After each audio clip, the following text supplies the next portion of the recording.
This is LBC from Global, leading Britain's conversation with Nick Abbot. Hang about, Nick. Listen. Now, what I'm trying to say to you is this, Nick, right?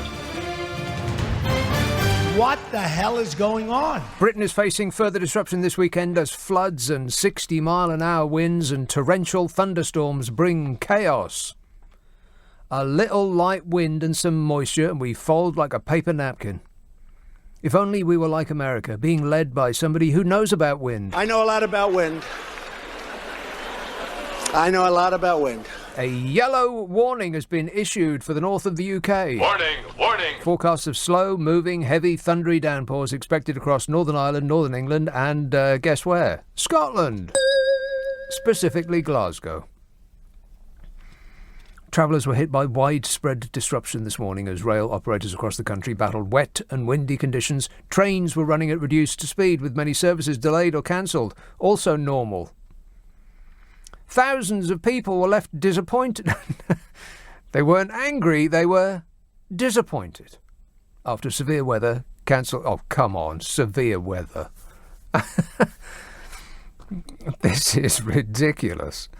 Severe weather cancelled and disrupted weekend events from high-profile music festivals to small gatherings. Which high-profile music festivals? Was there anybody good playing? No.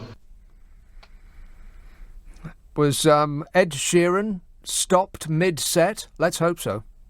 Thank you, Ed. You've delighted us enough. High-profile music festivals. Which ones were they? You're a young person. Which ones were they? I have no idea. No idea. Couldn't care less. Music, highly overrated. It says here, the nation's grief was compounded yesterday with the UK facing one of its worst power cuts in years, hitting the energy supplies of almost 1 million people. After Vladimir Putin tested the red button on his desk. Transport chaos was triggered across the country as traffic lights faltered, trains were cancelled, and stations were evacuated after a technical fault at 2 power generators run by National Grid triggered a major incident. And Vlad the Insane has said that, yes, this button seems to be working perfectly. So do you want to know the weather forecast coming up for the rest of the month? No. No, you probably don't. Well, tomorrow, a dry and fine morning on Sunday, showers bubbling up during the day. Some of the showers could turn heavy at times, easing through the evening, maximum of 23 degrees centigrade. And you multiply it by 9 and divide it by 5 and add the first number you thought of to get Fahrenheit. And so 23 times 9 is, blimey. 9 times 2 is 16, and 9 times 3 is 25.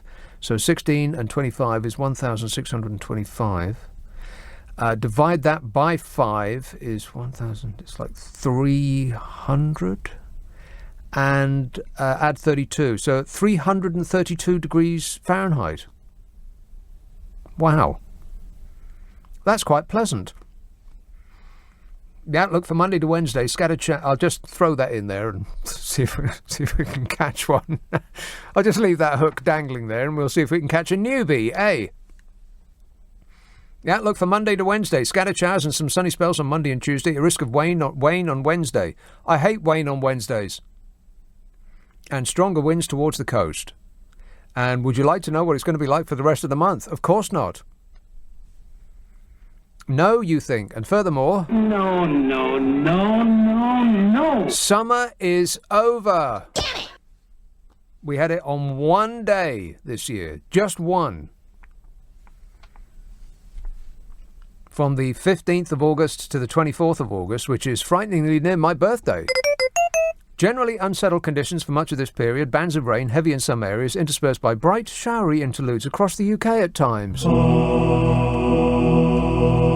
It's going to be windy too.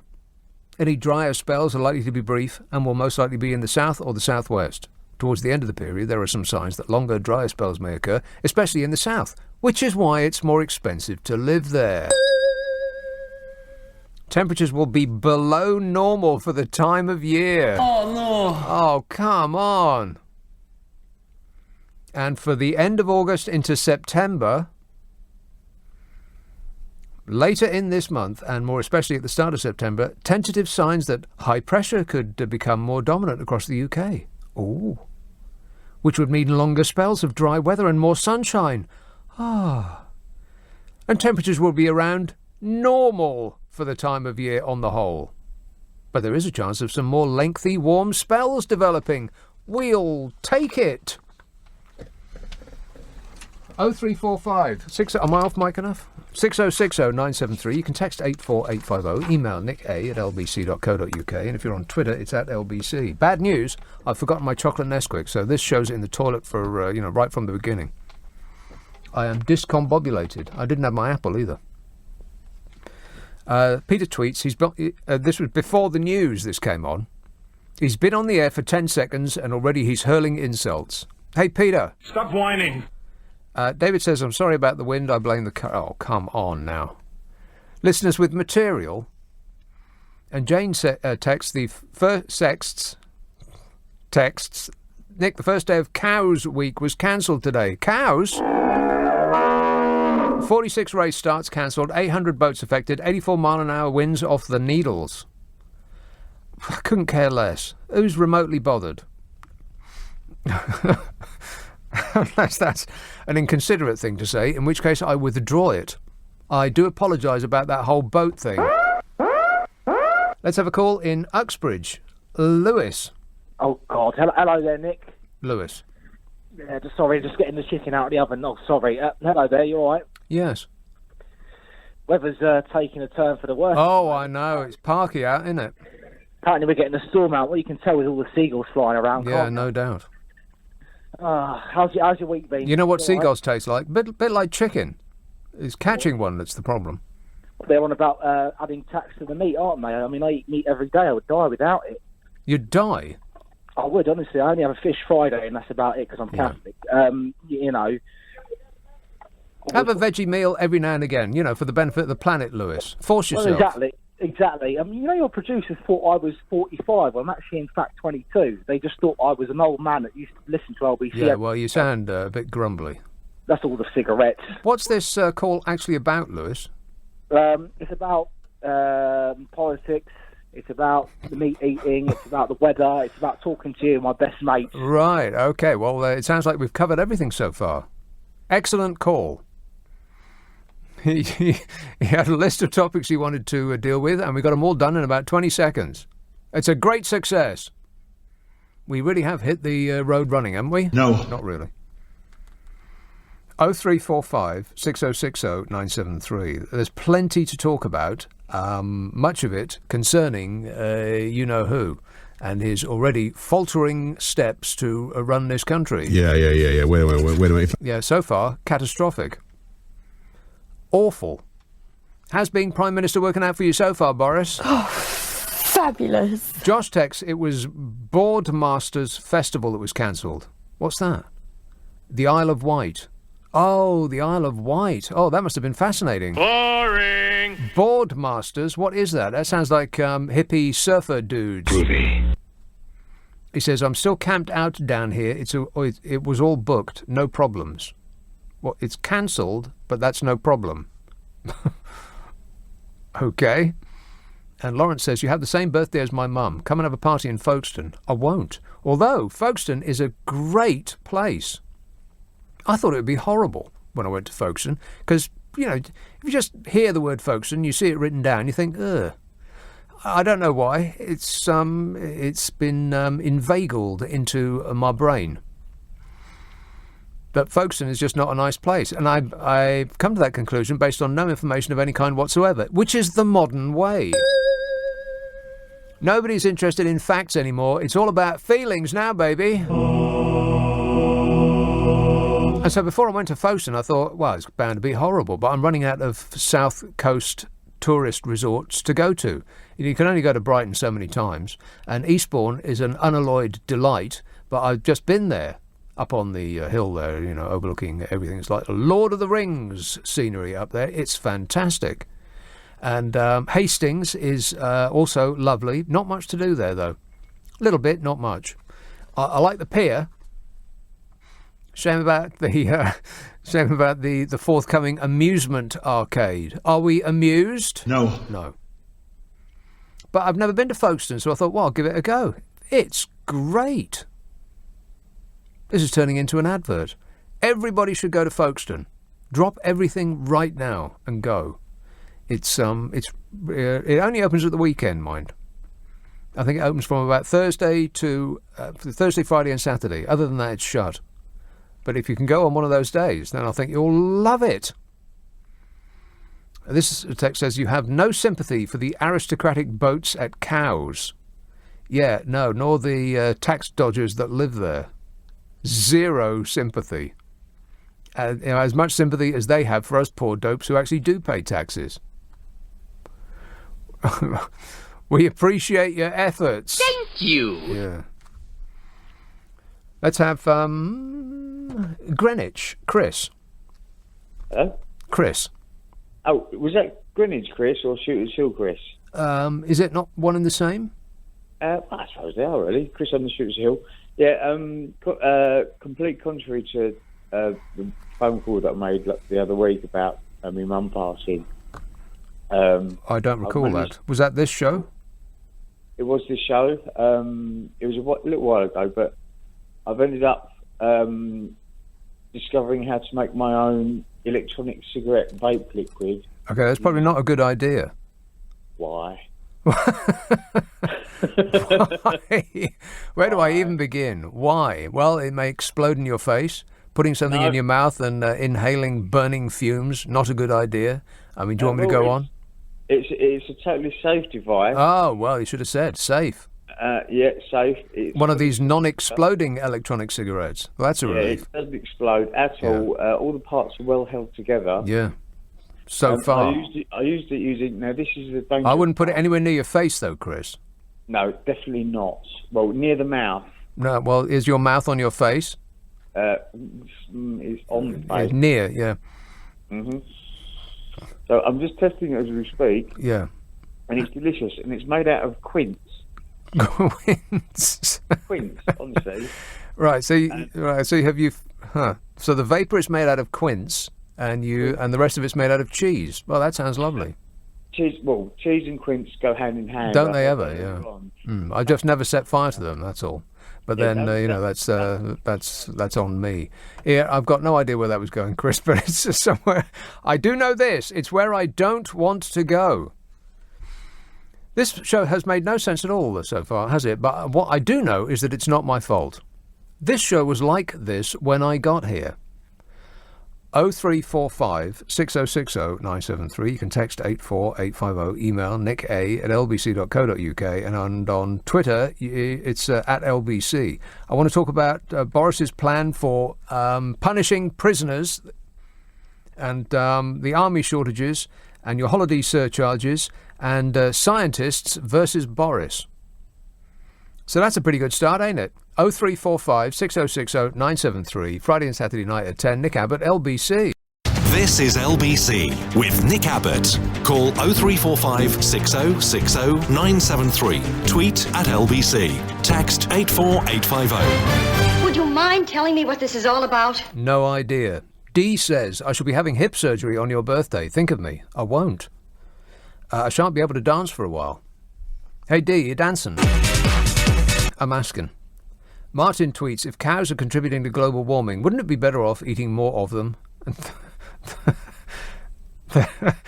More of them than less to teach them a lesson. Well, that is a good point. Those cows have had it their own way for far too long. And Apollonius tweets, fade switch despot. What does that mean? I think he means you've got the fader. Fade switch despot. At Nick Abbott, belongs in the 1970s and would have been just as corny cheesy back then. He's like some washed-up, run-amaterial, yonks-ago, sleazy, sad old naff comedian who laughs at his own unfunny, repetitious scripts to convince himself he's funny. Well, if there's any consolation, Apollonius, I think you're funnier than I am. How's your life going, by the way? I'll assume really badly. Let's have a call in Bloomsbury. Sophia. Hi, Nick. Actually, those people who have gone off to read my novel decided it would be far more relaxing to read Nuclear Man in Arbitsia. And they do have a point. Sophia? there is Sophia? a double entendre in the meaning. Sophia, Yes, Nick. what are you talking about? A generation of power, but that's not the only point about it. Mind you, King's Cross has suffered somewhat just now, but then the Channel Tunnel was controversial. As far as music is concerned, and flutes, I'm very sorry to hear, because I used to process the computer accounts in Glasgow University, that Harlan Wolff has gone into liquidation. You used to control the computer accounts at Glasgow University. I used to process the computer accounts and the naval architecture and the particle accelerators, but I also did accounts for the ships. You were responsible for the particle accelerators? Well, they were the customers, one of our customers, yes. Wow, that's alarming. It is, yes. But anyway, it's just that the song, Is a particle accelerator a piece of heavy machinery? no, it's a piece of something that mashes up the atoms and So it's not into heavy. particles and then speeds them up as well, and it studies what happens. Right, so it's not a piece of heavy machinery. No, it's very light, the atoms and the Yeah, you know and what? I very much doubt that a particle accelerator is very light. The atoms within it might be light, but not the accelerator itself. Yes, I agree with you that Right, point. okay, so in your condition, you definitely should not be operating one of those machines. No, well, they just come to us for advice. For but advice? I'm sorry. Wow, they came to you for advice. Yeah, but I was the research assistant responsible. But about the Harlan Wolff yards, because that's where the Titanic was built. Yeah. And it means the song goes, "One love, the heart goes on," which we were singing through microphones a lot recently. Yeah, probably not. Here, listen, Sophie, I've got to go because I've got a thing.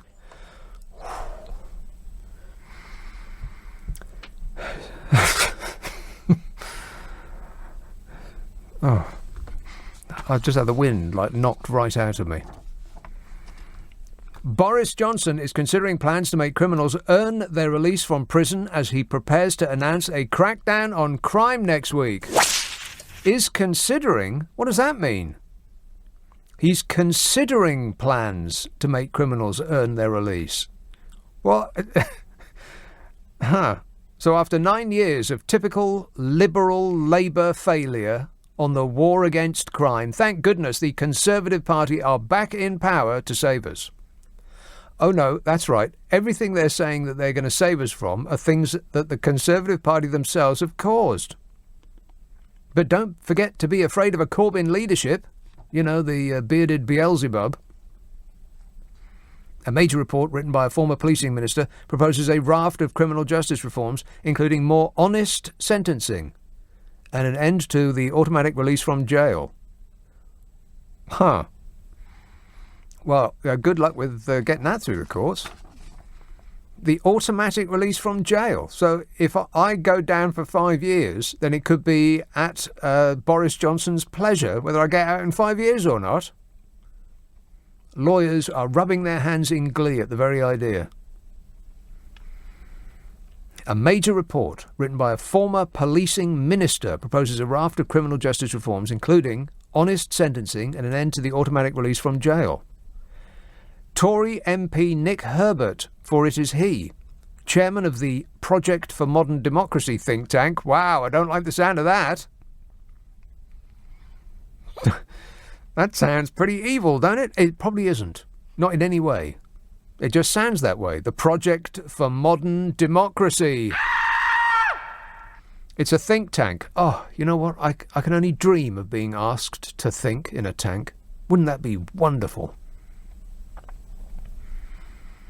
He suggests prisoners should only be let out if they behave themselves, stay drug-free and try to mend their ways. Well, here's a good idea. How about our MPs stay drug-free? A little while ago, they were lining up to tell us how much stuff they'd popped, snorted and smoked. When are they going to get out? Oh, no, that's right. They never went in the first place. And I thought that this was supposed to happen now. I mean, aren't prisoners supposed to behave themselves and stay drug-free and try to mend their ways? Isn't that the whole point of the criminal justice system? No. No, apparently not. But people are expecting that that happens now. So the party that have allowed this state of affairs to fester say that they are the party to right the wrongs caused by themselves. What a way to run a country, eh? Dreadful. This report is published today ahead of an anti-crime blitz in which the Prime Minister is poised to pose about a lot and act the tough guy. Ugh, every time a right-winger gets into power, they always have to go through this folderol. He's going to announce new plans to extend stop-and-search powers for the police to combat knife crime. He's going to detail tougher sentencing policy for offenders found guilty of serious sexual and violent crimes, so the sentence truly reflects the severity of their offence, whatever that means. He's going to reveal new policy measures designed to combat the most prolific repeat offenders. All things you would expect the Conservatives, the party that styles itself the party of law and order, would have done already, if only they'd had longer than 9 short years in power. And Boris Johnson's intervention follows the stabbing of PC Stuart Ooten by a man armed with a machete, which made all of the papers, as you know.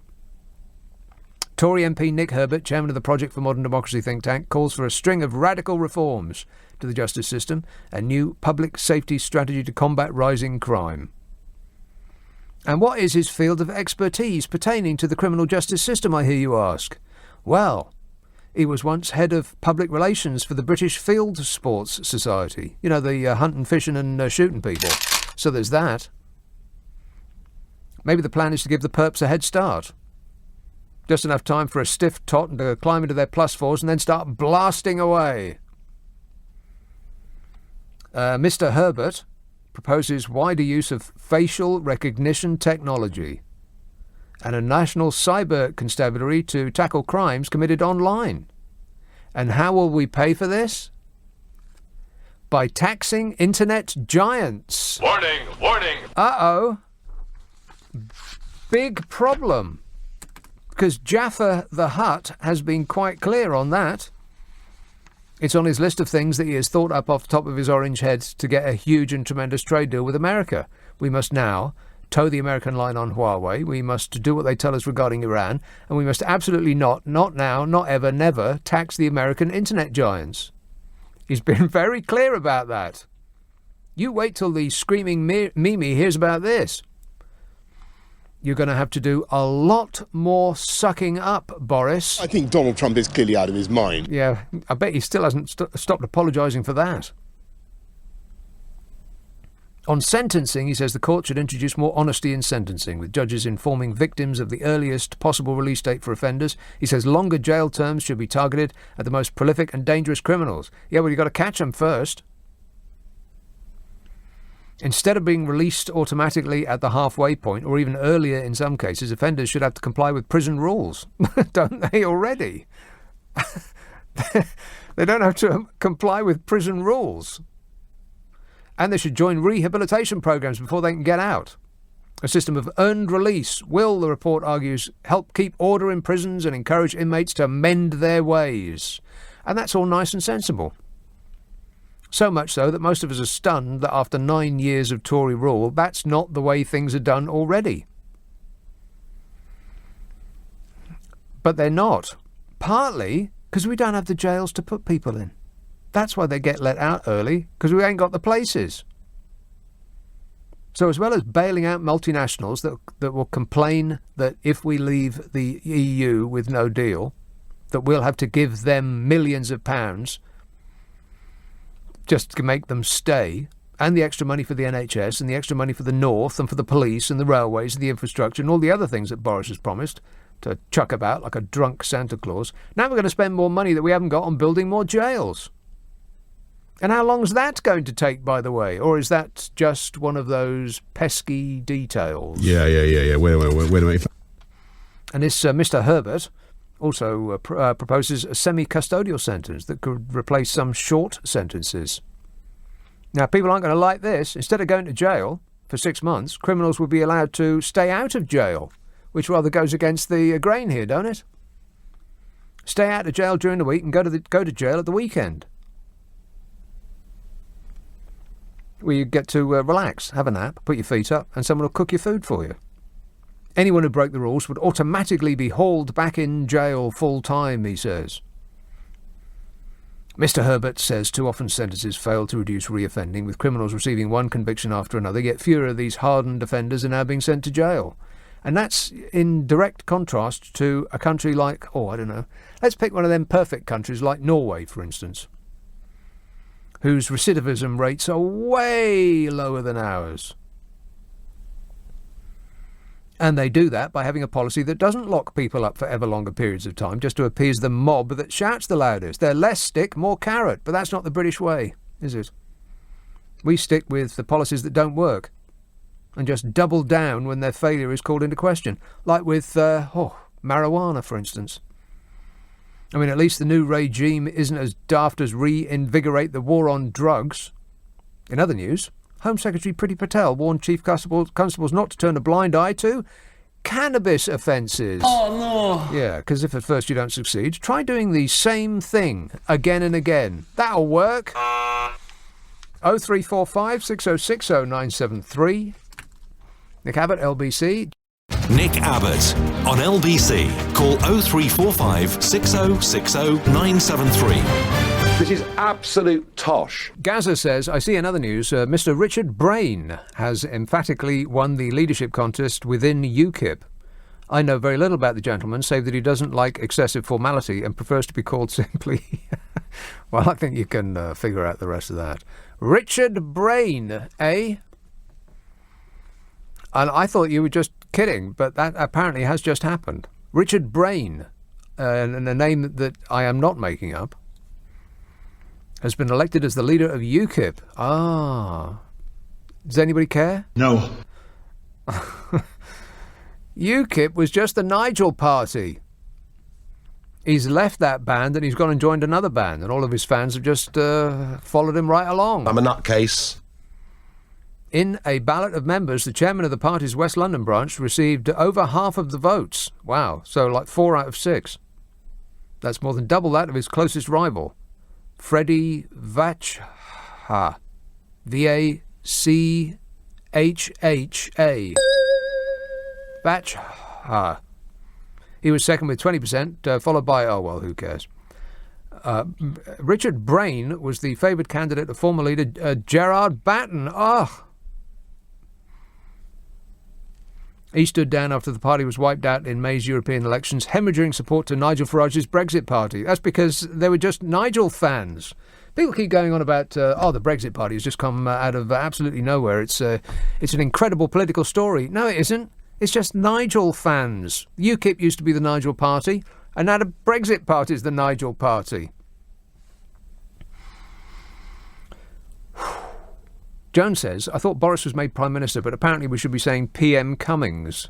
Well, I suppose Boris wasn't voted in either. Well, I suppose Boris wasn't voted in, or wasn't voted in either. Yeah, there seems to have been a coup staged in this country. Did anybody even vote for Boris Johnson? No. Did anybody vote for Dominic Cummings? Of course not. And yet he is apparently our leader now. Boris Johnson is the gorgeous spokesmodel, and Dominic Cummings is the brain. Boris Johnson was facing calls to put Dominic Cummings back in his box. Wait, it looks like he sleeps in a box. He's one of these guys that shows up to work looking like a tramp in order to convey how powerful he is. I don't have to smarten myself up or wear a tie or a jacket or any of those things that would you ordinarily be expected in number 10, because I'm that powerful, me. He's a former Treasury chief compared the Maverick aide to Thomas Cromwell. Oh, that sounds like a history lesson. No. Wow. That's bizarre. The button just moved. I'm going to have to do something about that. Leave it with me. It's probably user error. Tensions have been rising amid alarm at the combative stance taken by Boris Johnson after he solemnly vowed to get the UK out of the EU by Halloween. Vote Leave guru Mr Cummings has been embroiled in an extraordinary public war of words with Tory Remainers. I think it's spelt Remoaners since being installed in number 10. One Tory insider told The Guardian that Mr Cummings had introduced a reign of terror since entering number 10, installing the Vote Leave campaign team in key jobs and threatening to sack anyone not completely committed to no deal if necessary. So there is a coup. Tory veteran Nicholas Soames, who used to be called Fatty Soames. Have you seen him lately? He ain't got an ounce on him. He urged Mr Johnson to put his advisor back in his box by ordering him to put a sock in it. Well, he could go out and buy one first. Cummings is a functionary and should, like a child, be seen and not heard, he tweeted. Former Treasury Mandarin Sir Nick Macpherson also waded into the row, comparing Cummings to Thomas Cromwell, the Machiavellian chief minister of Henry VIII in the 16th century, who helped him divorce Catherine of Aragon so he could marry Anne Boleyn. Oh, history. I'm staring out the window thinking of double geography. He says, my main advice to public servants, whether political or official, is to avoid self-promotion and believing your own myth. Otherwise it tends to end badly, he said. Doorstepped by reporters at his London home. I actually saw this happen. Cummings said preparations for leaving the EU on October the 31st without a withdrawal agreement were going great. Yeah, except he didn't really sound very positive when he said it. He sounded like it was an impertinence that a journalist had actually asked him a question. Oh, it's going super. Tory ex-Cabinet Minister Dominic Grieve had attacked the number 10 advisor's characteristic arrogance and ignorance for reportedly saying it was now too late for MPs to stop no deal, with fewer than 90 days until the October the 31st deadline. He ain't got no mandate, and he hasn't got any mandate for doing this. Nobody elected him Prime Minister in the first place. What a way to run a country, eh? Dreadful. Mr Cummings told Sky News, I don't think... Get this. Nothing to be alarmed about. This is the person that's actually running the country. He's the brains behind the gorgeous spokesmodel that is Boris Johnson. Nobody voted for him. Nobody asked him to step up. None of us, poor dopes who pay taxes. Mr Cummings told Sky News, I don't think I'm arrogant.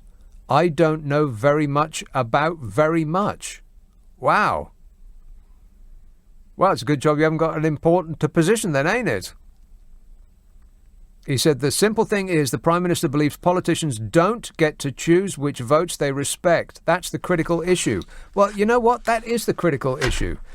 Because as people have reminded me on this show, and I don't need reminding, I know that this is true, people don't vote for the Prime Minister directly, they vote for their local MP, assuming that they're not just a robot. Correct. They're not just there to rubber stamp whatever it is that the Prime Minister says, because that sounds less like a democracy and more like an autocracy. Don't it? So it does feel, actually, that there has been a coup. This government is now taking us in the opposite direction to the last one, the one that we actually got a chance to vote for.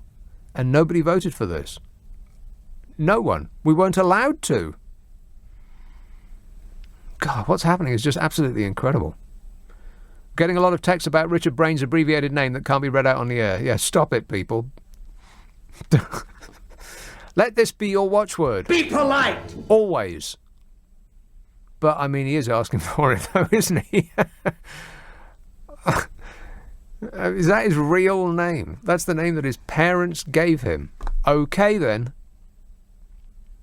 Angela says, Nick, I blinked in July. Did I miss summer? Yeah, I'm afraid so. It was one of those years. Damn it! Yeah.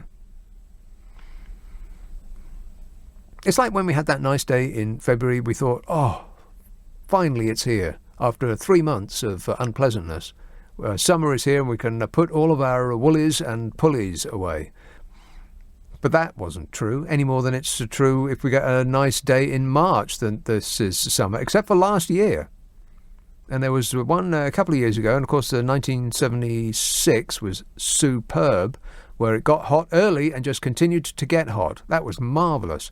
And because we got used to last year, the weather was great, we think, it's always going to be like that. No! As usual, British weather shows us summer and then takes it away again. There it goes for another year. Never mind, eh? 0345 6060 973. You can text 84850. Email nick@lbc.co.uk. And if you're on Twitter, it's at LBC. Let me just remind you about my podcast. It's the best of this show. Some of my favourite calls, all edited together. It's a half an hour of amusement. I think you'll like it. It's called the Nick Abbot Habit. Download Global Player from your favourite app store, and you can find it, it has all sorts of things on there. They've got all of our radio stations. Enough to amuse you from now until the end of time. And plenty of podcasts as well, one of which, on the Global Original Podcast section, is mine. Swipe way over to the right and you'll find it there. The Nick Abbot Habit. It's also available on an internet near you. Point your computer at it and ask for it by name. The Nick Abbot Habit. Britain's Conversation, LBC, with Nick Abbott. Everything is going extremely well. You bet your life it is. So I've just instructed my glamorous assistant to give me a little less stupid. So things are bound to go completely excellently from now on. Birmingham. Hello, Shirley. Oh, hi, Nick. You mentioned the police. You mentioned the police are going to have a cyber unit, but I don't think they want to fight crime of any kind, because you had a presenter, Ian Collins. His credit card was stolen, and the guy bought 25 pizzas. Well, how hard is that to go to who ate the pizzas and go through the wheelie bins? Where were they delivered? Right. He ordered them on the internet. They don't want to fight. Who needs 25 pizzas? I don't know. I think it came to about 250 quid or something like that. Yeah, bound to. Yeah. Now, did they put pineapple on the pizza? Because that's probably a bit of a no-no. But, how hard is it to check bank accounts, delivery addresses? Do you see what I mean? No. And also what upset me was you had another presenter, George Galloway, and he was punched in the face. This is like ancient history, Shirley. I mean, are you on delay? No, he was punched in the face. Wow, and I think his jaw was broken, right. And the police have done nothing. People slag him off on Twitter. Can we get back up to date, Shirley? I mean, has anything bad happened lately, like in the last couple of years, for instance? I don't think that. You don't think in closing, you don't think the police are interested in solving crime? Not closing, because I'm going to have to tell you just quickly, if you give me a minute. Well, is it anything else that's ancient history, or is it something that's happened within the last decade? How I feel I'm spied upon. I think the police, not the police, the government already spy on people. I had to buy a new phone to phone the electricity people because I feel I'm spied on by MI5. I'll tell you quickly this. I'll tell you quickly the story. Well, like I said, this is not a kooky show anymore. No, I'll tell you quickly this story. You had to buy a new phone. What difference if they're listening in on your line? What difference will that make? Because that would be a brand new phone. Because normally it's the same line. No, a new mobile. Right. Is it the same number? No, completely different phone. Why do you think that you're so important that the government is spying on you? Because I phoned the BBC because they're going to have a conference on bad weather. And I said... Which has been cancelled because of the bad weather. I said, you should come here to Birmingham. The government here in Birmingham, the Birmingham area, is very shameless. There are drones spraying chemicals. And it's bringing... God. Yeah, okay, Shirley. Are you wearing a tinfoil hat right now? Please, this is... this show cannot be a receptacle for kooks. I thought I told you less kooky. Can't take. 0345 6060 973. John text, could you discuss the water bears on the moon? No. Onverbetelijk tweets, we have not enough criminals in the Netherlands. We take Belgian and Denmark people. So we will have to take UK people also. If you pay, we lack criminals, says Onverbetelijk. And Lucas texts, I'm going to have to pre-read all of these because there seems to be an outbreak of stupid tonight. Is it me? Yes. Maybe, yeah. I take full responsibility. 0345 6060 973. So is anybody really remotely interested in law and order? Because that was what I threw out there. And so far I've just got, well, you heard it. Kind of depressing, really. It can't be all my fault. All right, we don't like that. How about... Okay, I'll try this one. See if this one makes sense. Chertsey, hello, Tony. Oh, hello, Nick. Yeah, hopefully I'll make sense. Well, already it's better. Oh, good. Well, that's something. Yeah, you were right about particle accelerators, Nick. They are big. Heavy, When yeah. I say big, Huge. Oh, yeah, that's right.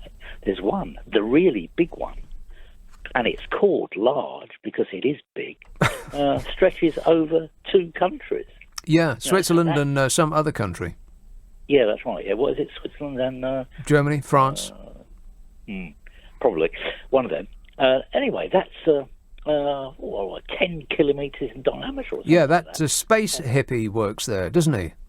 Oh, look at the sky. Professor Brian It's Cox. amazing. Yeah. Yeah. No, that's Trump, isn't it? He's the amazing one. He's the guy that wears combats. Very unlikely that he will ever need them in any kind of physical situation, but he wears them anyway.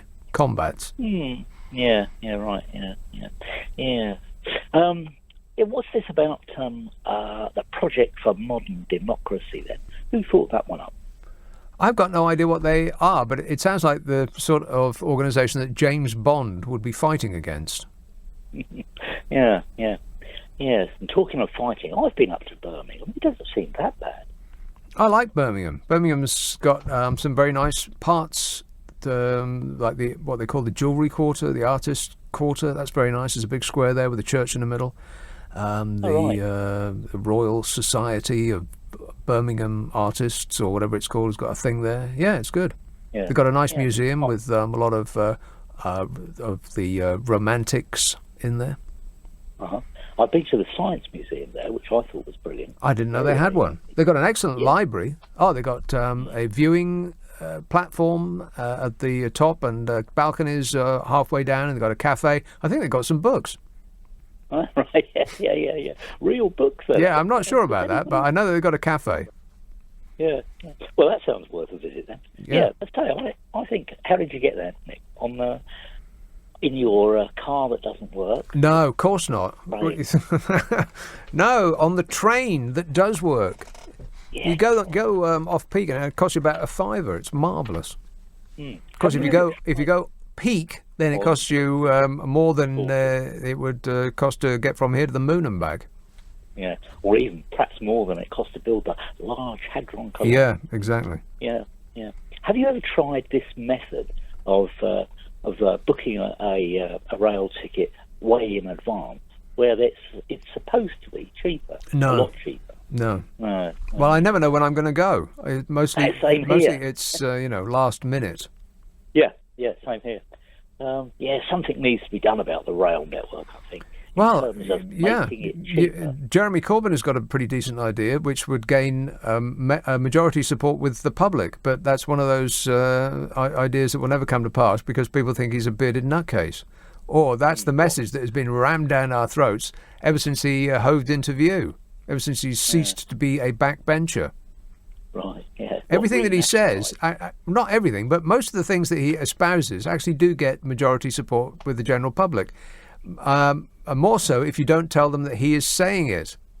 If you wrote it down and said that this is what Nigel Farage wants or this is what Boris Johnson wants, people nod sage and you think, yes, that's actually quite right.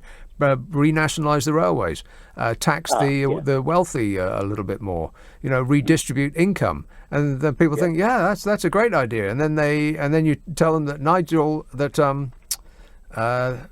Jeremy Corbyn has said it, and they say, oh, well, no, in that case, we hate that idea. Don't you think, though, Nick, that if Jeremy Corbyn was really serious about these ideas that he's put forward, he wouldn't have stood as a Labour candidate. He would have stood as an independent. Why? Well, because really he's just towing a party line to a great extent.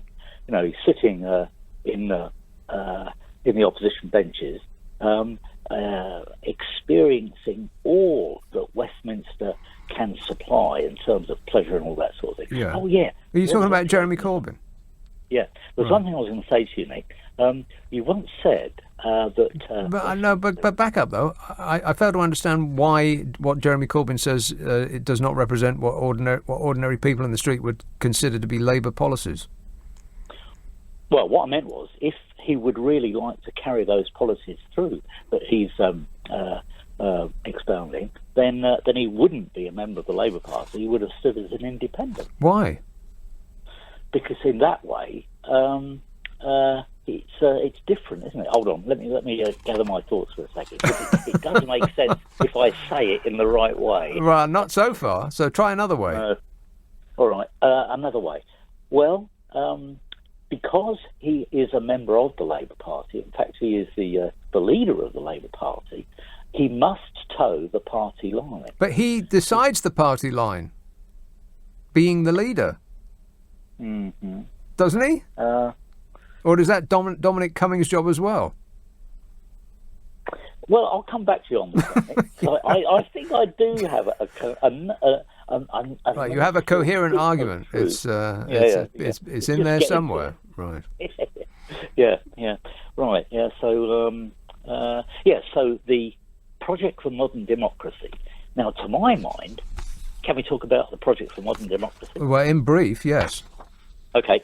It might be a good idea as a project for modern democracy for the people to actually, elect their leader as opposed to having their leader elected for them. Because that doesn't sound like a democracy to me. No, that sounds like a dictatorship. Does it mean that anybody can walk into number 10? If 0.2% of the population vote for them, yeah, apparently.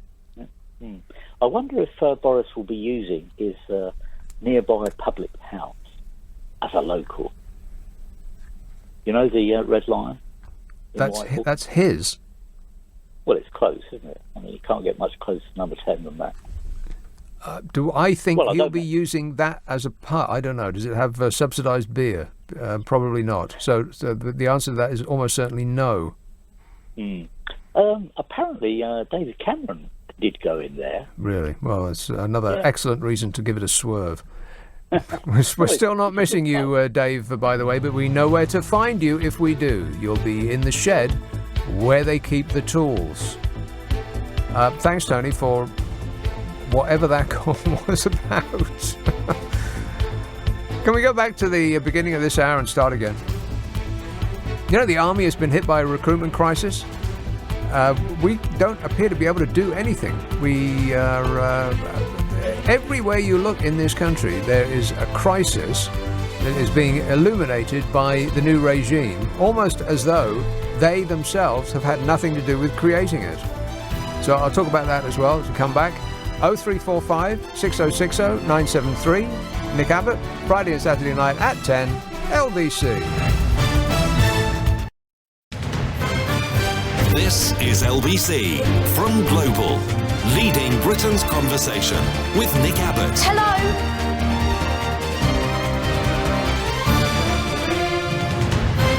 What's he got to be depressed about? They're going to mint a new 50p coin. Oh, for crying out loud. In celebration of our glorious Brexit exit. I mean, now they're just trolling us. Friendship to all the countries of the world. That was the phrase there or thereabouts. Is this real life or am I hallucinating? I think I took the blue pill instead of the red one. G-Tex, my psychopathic knife-wielding drug dealer neighbours got 5 years for £3 million in drugs and they're out after 2.5 years. Well, maybe they behaved themselves. Or maybe they just ran out of prison spaces. Tony says, by the way, Nick, you were right about the Birmingham Games handover video to Mr. Blue Sky. It is brilliant. Tell everyone to watch it. Every now and again I do, just that. Every time I think about it. It's one of the best things I've ever seen. Did they have those games, by the way, the Commonwealth Games? Has that happened already? I've no idea. We've got no idea. Why are you asking us? It's not our field of expertise. When we find out what our field of expertise is, then we'll let you know straight away. But it was the Gold Coast handing over to Birmingham for the Commonwealth Games, which may or may not have happened already. I don't know. Like everybody else, I'm not remotely interested in watching any sport other than football unless it has the Olympic rings attached. It ain't just me. Anything that you can think of that gets people queuing around the block to go in to see in the Olympics doesn't have anybody going in to see them at all when it's outside of the Olympics. Swimming, diving, gymnastics, what else? Running around a track. Oh, or running in a straight line. Boring. If I want to see somebody run in a straight line, I'll hang out at a bus stop and watch someone, running to catch the number 24. Cycling, all that stuff. Nobody cares unless it's got the Olympics rings attached to it, and then they can't. You can't buy a ticket. But that video of the handover, it was all done live in one shot. It is absolutely amazing. It really is. If you haven't seen it yet, then do yourself a favour. It'll cheer you right up. If you're having a gloomy day, if you're one of those gloomsters, then check it out. It's on the World Wide Web, I betcha. It'll be on an internet near you. The Birmingham Games Commonwealth handover to Mr. Blue Sky. Fabulous. Let's have a call in Whitechapel. Hello, David. Hey, how you doing, Nick? You Good, right there? thanks, yes. Well, Nick, I wanted to run something by you because one thing that seems to, obviously, the discussion about Brexit, which has been ongoing for a long time now, seems to be coming to a head now. And one thing that seems to be clear to me is that the only way MPs can really stop Brexit, for sure, is to vote a no confidence in Boris Johnson's government and then to form a government of national coalition. That's the only way that they can do it with certainty, because any other way, if they don't form a government, it seems as if Boris Johnson could call an election after the actual Brexit date. Yeah, I think there is one other way, isn't there, that they can pass a law that demands that he asks for an extension. Yeah, I heard this as well being discussed, and Sam Coates, who's a journalist for The Times, I think, said that this seems to be quite unlikely because of the lack of time, the lack of parliamentary time available. Yeah. But let's just say they go with this other route. Just on that issue, before you go any further, don't you think it's absolutely incredible that at this period in this nation's history, all of our elected representatives have decided that it would be a wonderful time to go on holiday for 6 weeks? Isn't that incredible? Amazing. But it is where it is, and it seems like it's although they're on holiday, it seems to be. They used to call it silly season, didn't they? This period where there's no news, but it seems to be continuing. Despite the fact they're all supposedly on holiday. But what I was thinking is, one of the things that seems to be churning the news is this idea that if Jeremy Corbyn doesn't stand aside and allow a government of national unity to be formed, people won't forgive him because he will essentially be enabling Brexit. And I was thinking about this, and I was thinking, well, why isn't it put the other way around? Why isn't it that those MPs that can't vote for Jeremy Corbyn to form a government of national unity, just merely to put in a letter to extend Article 50 and then call a general election, why is it that those MPs that can't bring themselves to do that, why are they not the ones enabling Brexit? It seems to me that Corbyn has the most legitimacy of anyone after Johnson, certainly more so than Ken Clarke or Hilary Benn or Vet Cooper, any of the other names mooted. I don't understand why it is that specifically Corbyn will be the enabler of Brexit if he doesn't stand aside when he seems to have the most legitimacy after after Johnson. I'm just wondering what your thoughts are on that.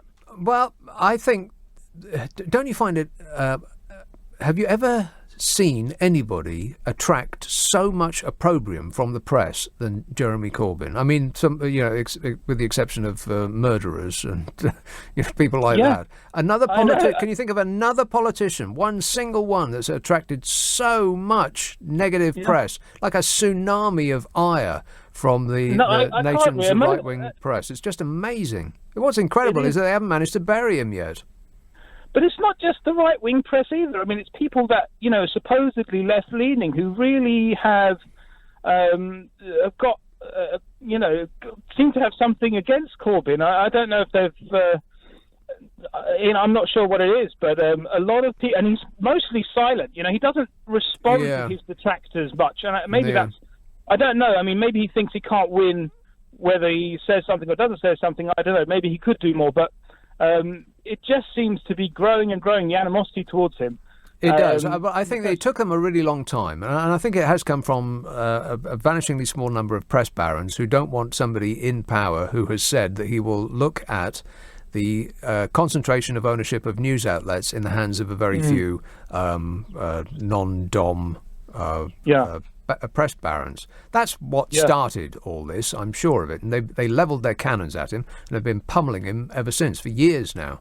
And it didn't really have any effect for quite a long time. But I think just the combined force of negative publicity has started to actually make him dip down in the polls, regardless of what he has actually said and done, which, and you're quite right, it's hard to think of the last time that he actually said anything that was reported very widely. When you look at the state of the country, in terms of the raw deal that young people are getting, the increase in homelessness, and the hardship people are genuinely facing, and it just seems to be getting worse and worse. And there's no real solutions coming from those that have held power for such a long time.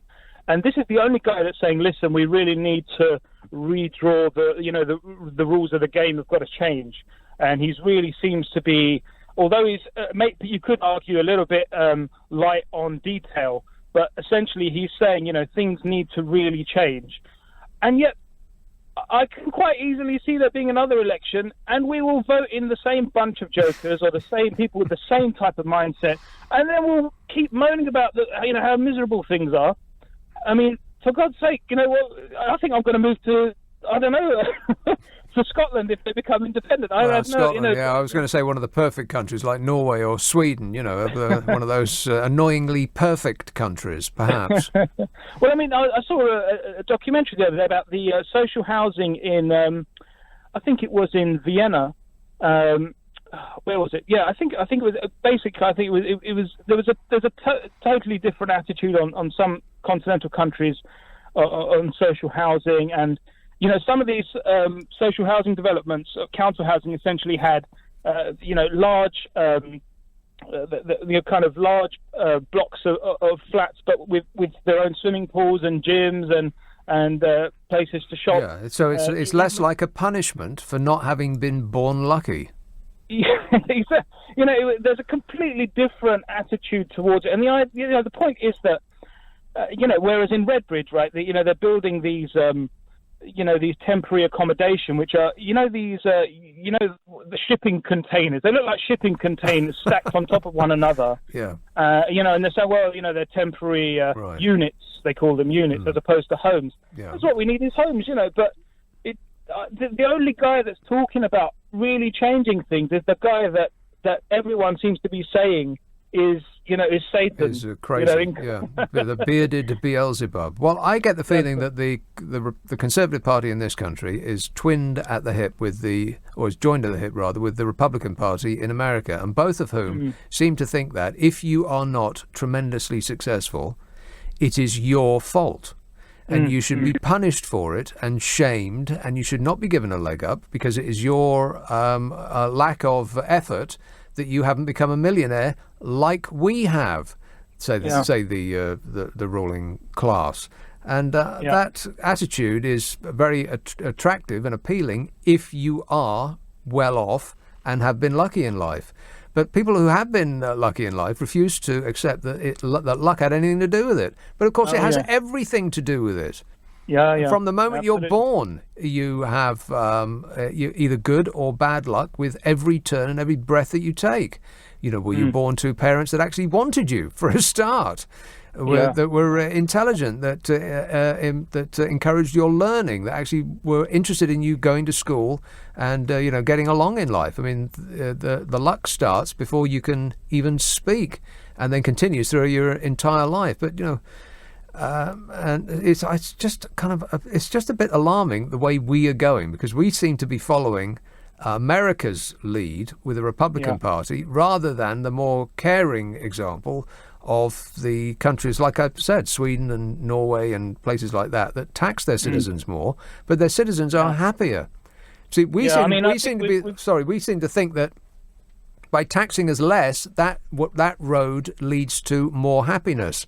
But it doesn't, not in any country that it's ever been tried. It's the opposite that's true. It's giving the people an increased sense of safety, of security, that they will be taken care of in their old age, or if they fall on hard times and so on.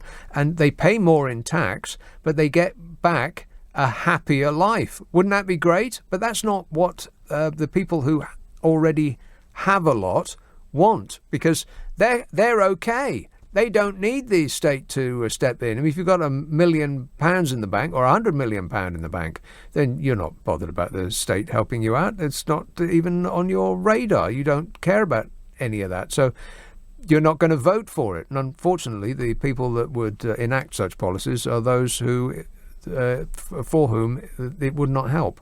David, it's been entertaining, but I've got to go. Thanks for that. 0345 6060 973.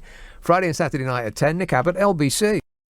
This is LBC with Nick Abbott. Call 0345 6060 973. Tweet at LBC. Text 84850. Listen to him.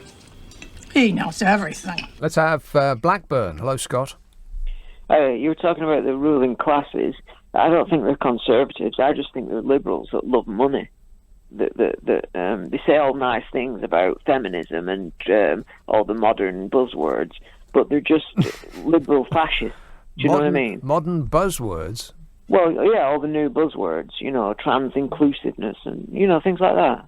The Conservative Party are all about trans inclusiveness. Is that what you're saying? Well, when you say Conservative Party, that conjures up images to me of a small section of just business owners. What I mean is, I'm talking about the people that are the people the London set, the millionaires, the governing classes, the ruling classes that you were mentioning. They're not all members of the con. They don't even like the. It's like in America.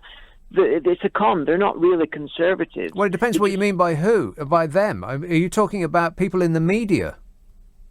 Well, all of it. The people, basically, it's all a giant. All the people that benefit from Britain being the way it is, they're not conservatives. To me, America was founded. It's a beautiful thing. I absolutely love the founding fathers. That a man born in a log cabin can rise to be president. That's an absolutely beautiful thing. Yeah, as long as he's got $100 million to spend on an advertising campaign. No, Abe Lincoln didn't have that. No, you'd need it now. Yeah, exactly, because it's been corrupted by liberal fascists. By liberal fascists. Yeah, well, how come the right wing party keeps winning then? If it's the Liberals that are in charge, they're both right wing. That might have been changed by now in Congress with the Democrats. But the whole Democrats and Republicans, it's like WWF wrestling. On TV, they hate each other, but behind the scenes, they're all best friends. I very much doubt that that's true. I'm telling you, it's like they're all funded by Goldman Sachs. They just bet on the candidate they think can get the best policies. George Bush and Barack Obama, it's the same guy. It's just Barack Obama's better at doing it than he is. A better CEO of the empire than Bush was. He's better at doing it. He can fool more people than Bush could. Bush was more, he'd stumble and didn't have the right words, but it's the same policies. It's exactly the same legislation and policies are exactly the same. Well, Barack Obama is just better so Barack at doing Obama is the same as Donald Trump. I didn't say that. I said he's the same as George Bush. Right, but what about Donald Trump? Yeah, he upended the Republican Party. He took it over. Yes. Yeah, they didn't want that though, because they don't. What they want their policy. It's Goldman Sachs. It's government Goldman. Oh God, it's not just Goldman Sachs. It's anybody that's got any money. They're the party with the most control over politicians. When you look at them all, the party. What party? It's the ruling party. You think Donald Trump? Which is the ruling party? Democrats and Republicans. There's no difference. Oh, there's no difference. Well, I can't believe you haven't figured this out. Bill Clinton. I haven't figured it out, Scott, because it's not true. There's no difference. Come off it, mate. 0345 6060 973. Another one of these conspiracy theorist nuts. And nuts is a pejorative term. What's a polite way of saying nuts? Let's have Liverpool. Hello, Kathy. All right, Nick. I agree with everything you've been saying. You're spot on, 100%. Jeremy Corbyn, there's been a big witch hunt for him from the start because they realised he was a risk. Because what he's standing for is a lot of the population want. But down south and the Boris Johnson, if he gets us through on a no-deal exit, I'm moving to Luxembourg. That's how bad it is.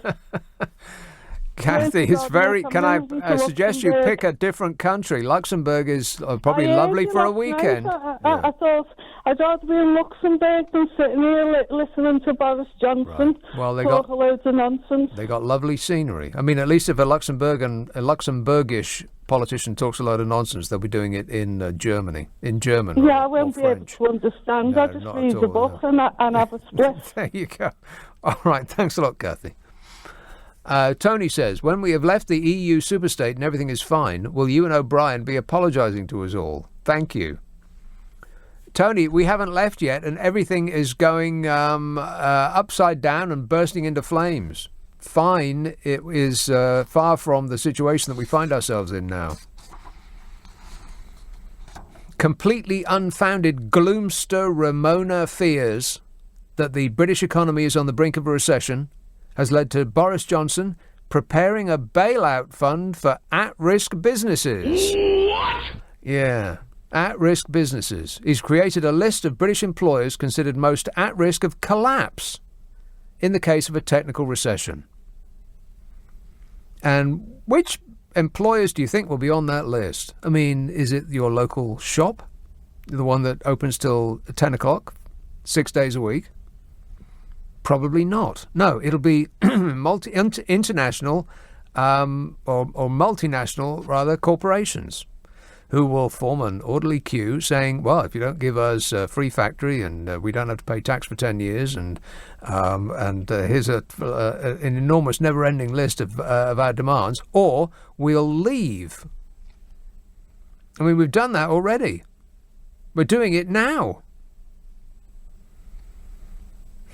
I mean, what about the sunny uplands? What about the Brexit bounce? When's that going to kick in? This is after the economy shrunk for the first time in 7 years, with 0.2% negative growth in the 3 months to June. Negative growth. Boris Johnson's written to civil servants advising them to prioritise preparations for a no-deal Brexit, and leave for all political advisers has been cancelled. Huh. So after not paying any attention to the schools or housing or the police or NHS or military or the roads or infrastructure or anything else apart from Brexit, now the whole apparatus of the state is charged with thinking of nothing else but Brexit. Oh, fabulous. We've got Operation Kingfisher. That's what this is. See, this is how confident they are that everything's going to be great. They talk a good game, but behind the scenes, they're like a duck. Everything looks calm on the surface. But beneath the water, Michael Gove said Operation Kingfisher will be there, so any businesses that may be temporarily affected by changes of circumstance that are related to Brexit can be supported. Well, why do they need to be supported? I thought everything was going to be great after Brexit. They're going to need supporting. He said they'll be supported so that fundamentally viable businesses that may have the occasional cash flow or other issue can be supported. Issue? What does that mean? What, like a going out of business issue? And who's to say which company gets what? I mean, is it going to be just big corporations that can command an audience with the PM? Or do the little people get a look in? No. No, I wouldn't think so. So expect every leeching multinational that does business here to form an orderly queue for a handout, with a threat that if they don't get what they want, they'll waltz off. Boris Johnson told officials he would very much prefer to leave the EU with a deal on October the 31st, but added this may not happen. Well, it's not going to happen because of his own policy. He says, my approach to Brexit's simple, and I want you to be in no doubt about it. We must restore trust in our democracy. Oh, come off it. We must fulfil the repeated promises of Parliament to the people by coming out of the European Union on the 31st of October. He says we'll be leaving on this date, whatever the circumstances. Whether it's the will of the people or whether the referendum was won by lies and cheating and foreign influence and the influence of those that sought to benefit from the chaos they caused.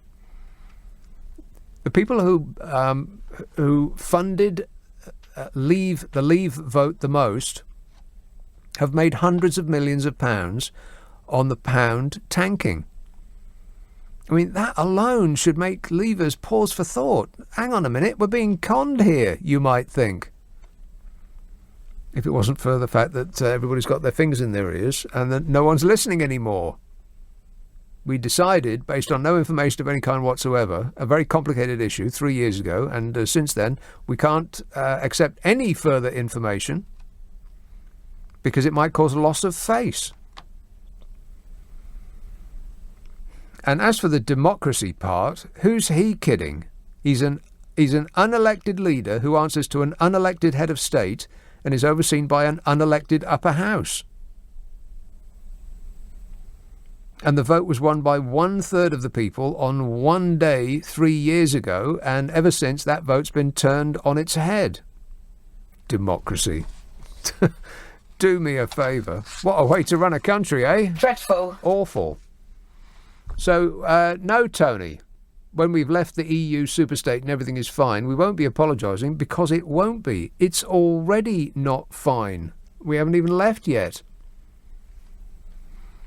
Mike says, I have great sympathy for the poor analyst listening and documenting Shirley's calls at MI5. Give that person a medal. P.S. It hasn't rained for at least 10 hours in Glasgow. I very much doubt that that's true, but it will probably be raining every day from now on until the rest of your life.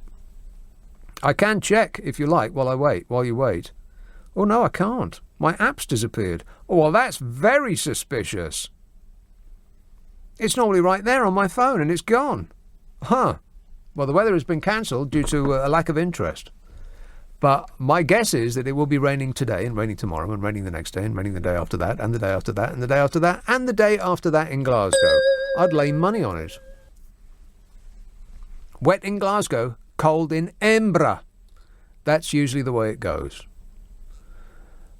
So it's probably MI5 that have been infiltrating my phone. So that person that thinks she's having her calls documented by the government is probably quite right. They're getting to me too, Shirley. Don't listen to people. You haven't gone crazy. 0345 6060 973. You can text 84850. Email nicka@lbc.co.uk. And if you're on Twitter, it's at LBC. Friday and Saturday night at 10. Nick Abbott, LBC. This is LBC with Nick Abbott. Call 0345 6060 973. Tweet at LBC. Text 84850. Yes, hello. I've been waiting for you. Hello. Here's a call in Woking. Jeffrey. Hello. Jeffrey. Hi, Nick. Hello? Yes, Jeffrey.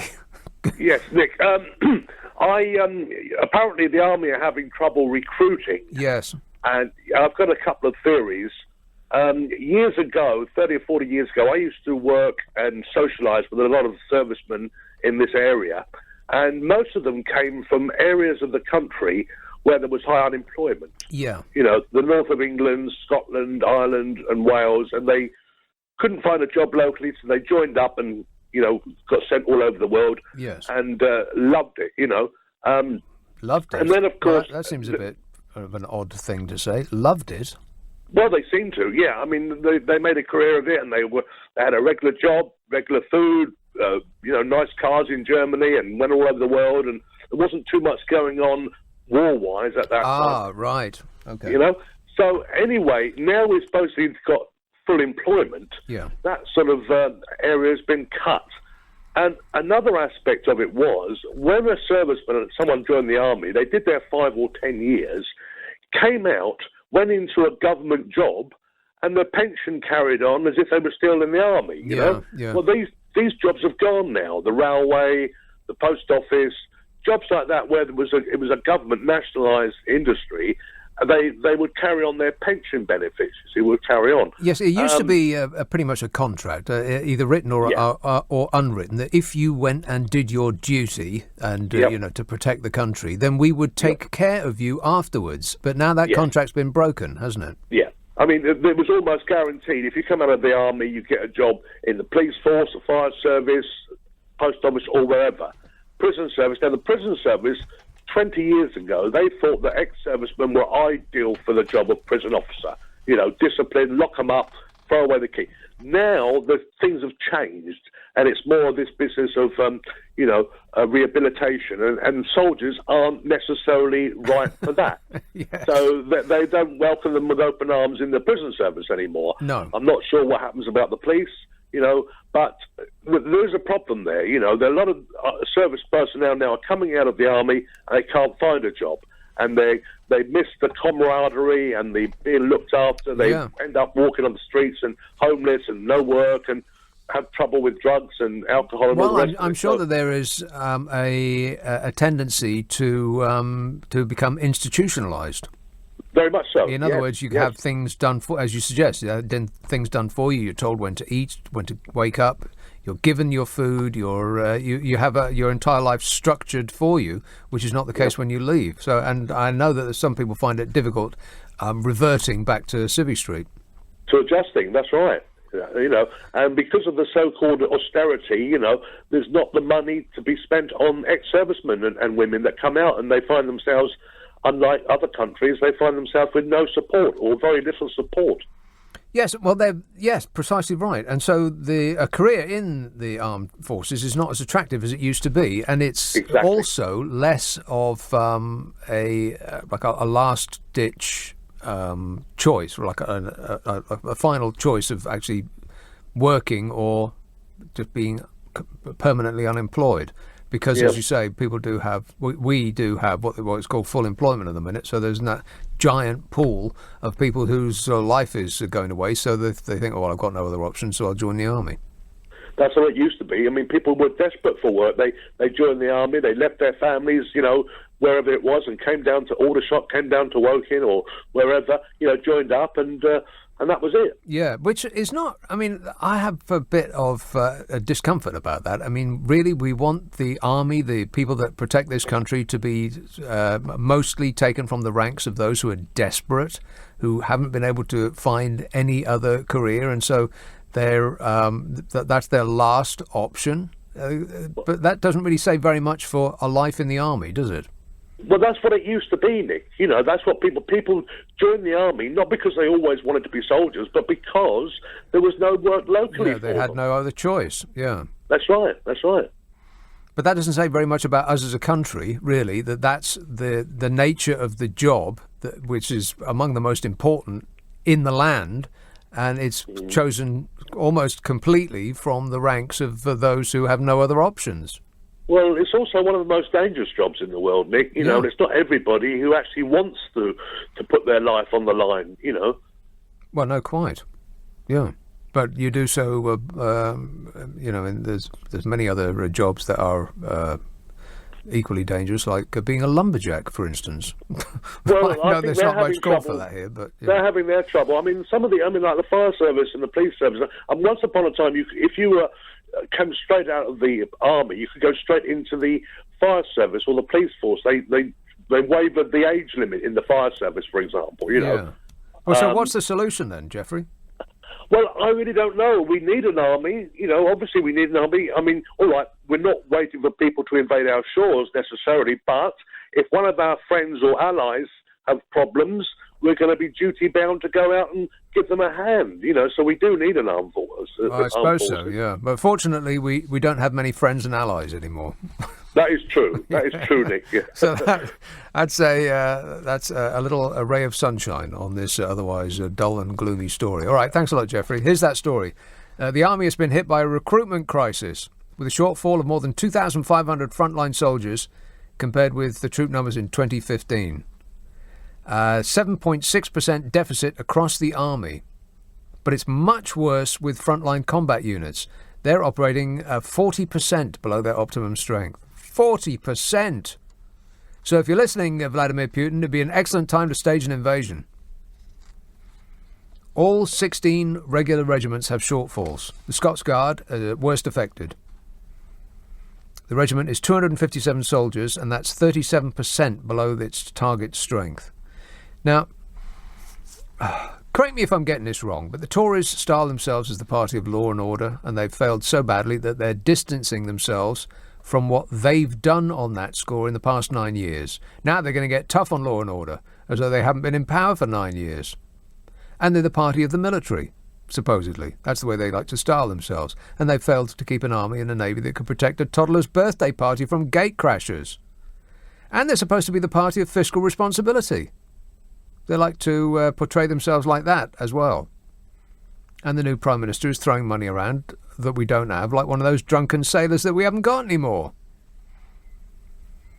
The defence spokesman for Labour, Nia Griffiths, said, several of his Conservative predecessors have talked a good game, but all have failed to turn this shocking trend around at a time when our country needs faces an increasing number of threats. It's simply unacceptable for numbers to be falling year after year, but that's what they do. That's what they have been doing. But they've got a get-out-of-jail-free card, have the Conservatives, because they have somebody to blame other than themselves. Conservative MP Bob Seeley, a former Army reservist, said that outsourcing of troop recruitment had failed. He said, "I'm afraid to say that capita have not been a success." Well, I imagine that's why they appointed them in the first place, to take the blame for what just might be the terrible conditions of military accommodation, the pitiful pay they get, the practice of firing people before they can pick up enough time for a decent pension. By all means, blame some advert that Capita put out that tried to get video game players to join up, like it's their fault. And it's not just me. Experts have cited various factors for recruitment difficulties, including low unemployment in Britain, like that last fellow was just saying, and the absence of any major conflicts involving the army. You ain't got no one to shoot at.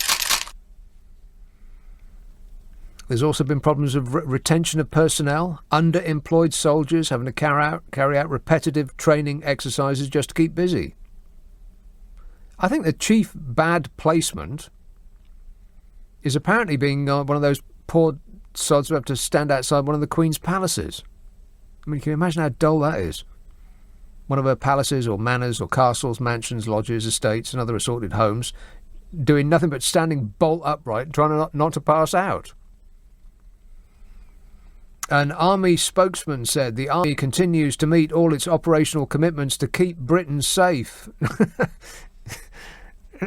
Nothing to see here. Move along or we'll shoot you if we can find a gun that works in the rain.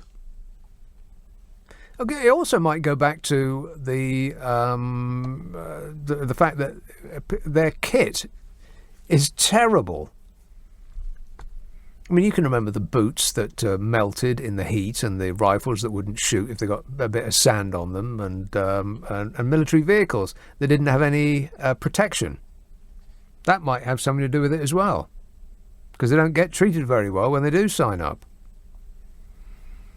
Of course, if we pooled our resources instead of duplicating them with the rest of Europe in a European army, then we would save a lot of money and would have better defence. But I think that ship sailed and sunk. Speaking of which, We might be unable to stop fishermen from the EU entering British waters after a no-deal Brexit because we ain't got no boats.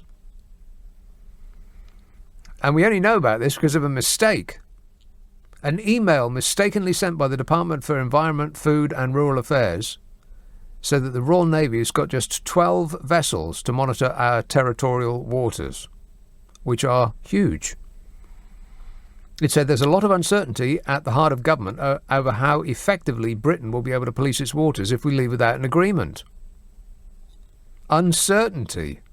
Does that mean they don't know? But aren't they paid to know? I mean, does anyone in charge have any idea what they're doing? The information was released in error by DEFRA after a journalist asked about no-deal readiness for the fishing industry. And the email reads, they didn't mean to send this out. This was an accident. This email reads, we expect the journalist to take a largely critical tone for his piece and to paint the picture of the UK not being in a strong position to sufficiently enforce our waters if we do leave the EU without a deal. It says, while our public position on this wider issue is already clear, in that post-Brexit we will have an independent coastal state with control of our waters, both policy and the Ministry of Defence have indicated we are not on an overly strong footing. Remember, this was an email released by accident. We weren't supposed to know this. It said at this stage there's a lot of uncertainty about the sufficiency of enforcement in a no deal because we've got 12 vessels that need to monitor a space 3 times the size of the surface area of the UK. It says while the number of vessels in a Ministry of Defence while the number of vessels is an MOD area, the knock-on impact of this could have reputational damage for DEFRA and our ability to protect fisheries, so we need to provide a strong line to rebut this. In other words, tell untruths to hoodwink the public that things are fine when in fact they're not. Liar! Can you believe that? So just keep that in mind every time the government tells you that everything is fine and they're all under control. Nothing to worry about here. And we only know because they released it by accident. They accidentally told us the truth. Every now and again, if you wait long enough, it's bound to happen. 0345 6060 973. Friday and Saturday night at 10. Nick Abbot, LBC. Download the Uber Eats app to order. Selected restaurants only. For details on participating restaurants, visit mcdonalds.co.uk. Nick Abbott on LBC. Call 0345 6060 973. Okie dokie. Simon texts, I just watched that Brum video. I'm stunned that it was really done in one take. It's a great song. It just makes you smile. Absolutely. I'll say it again. It's the video that they... Well, it's not a video. It was a performance piece done in one take. It's absolutely incredible. It's Birmingham taking over from the Gold Coast in Australia. It's like the Commonwealth handover. It must be still on the internet. Well, I know it is. To Mr. Blue Sky. If you're feeling down, then just watch that. It'll cheer you right up. Andy says, it's been raining, thunder and lightning in Fife in Scotland, so I have every reason to believe that it'll be raining in Glasgow. I bet it will. Chris says, this country is finished. What? And has been finished for about 6 to 7 years now. When we kicked God out of our society and decided to follow the road of the devil. Oh, no. Oh, please. Finally, we're out from underneath that cloud. More people are without God than are with them. Them, him, her, it. It took a while, but finally we got there. Claire says, talking about democracy, have you watched the Netflix documentary, The Great Hack, about Cambridge Analytica? No, I have not. I'll stick it on the list behind that new Bob Dylan film. Rock and roll! Maidstone. Hello, Joan. Hello there. Hello there. Did you hear that wonderful African businessman on the radio? No. He said, no way would they trade with Britain. Everybody's watching what's going on in Parliament. They've had Boris Johnson, of course, as Foreign Secretary, spreading all that lightness and friendliness and everything else. So, yeah. The rest of the world do not want us to trade with them. They've watched the internet. They've watched what's happening on Question Time. They've been watching while Boris has been performing. They don't want us. Well, they do want to trade with us. No.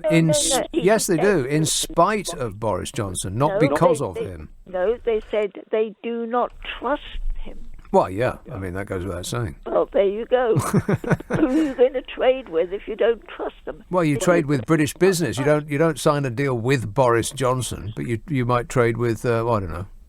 Insert name of British business here. No. Are there any left? He was very, very certain about that. No. Right. So, I think after Boris Johnson tricks and whatever, going around the world doing his stuff, they don't want. You needn't worry. The rest of the world don't want us. Right. Okay. Well, thanks for the bad news, Joe. There you go. Please, Boris, stop going around the world and doing your stuff. Yeah. Wait a minute. Yeah, the world isn't interested anymore. They've seen your stuff, and they'd rather not have any of it. Here we go. Okay. Yeah, all that positive thinking guff. Like that's going to make the slightest bit of difference. Let's have Hackney. Hello, James. Yes. When you said Jake, I was getting so excited. What? You right, mate? What? Hello, can you hear me? Yes, James. Basically, I told them that I think I can convince you to join, to see the benefits, the pros of leaving the EU. Really?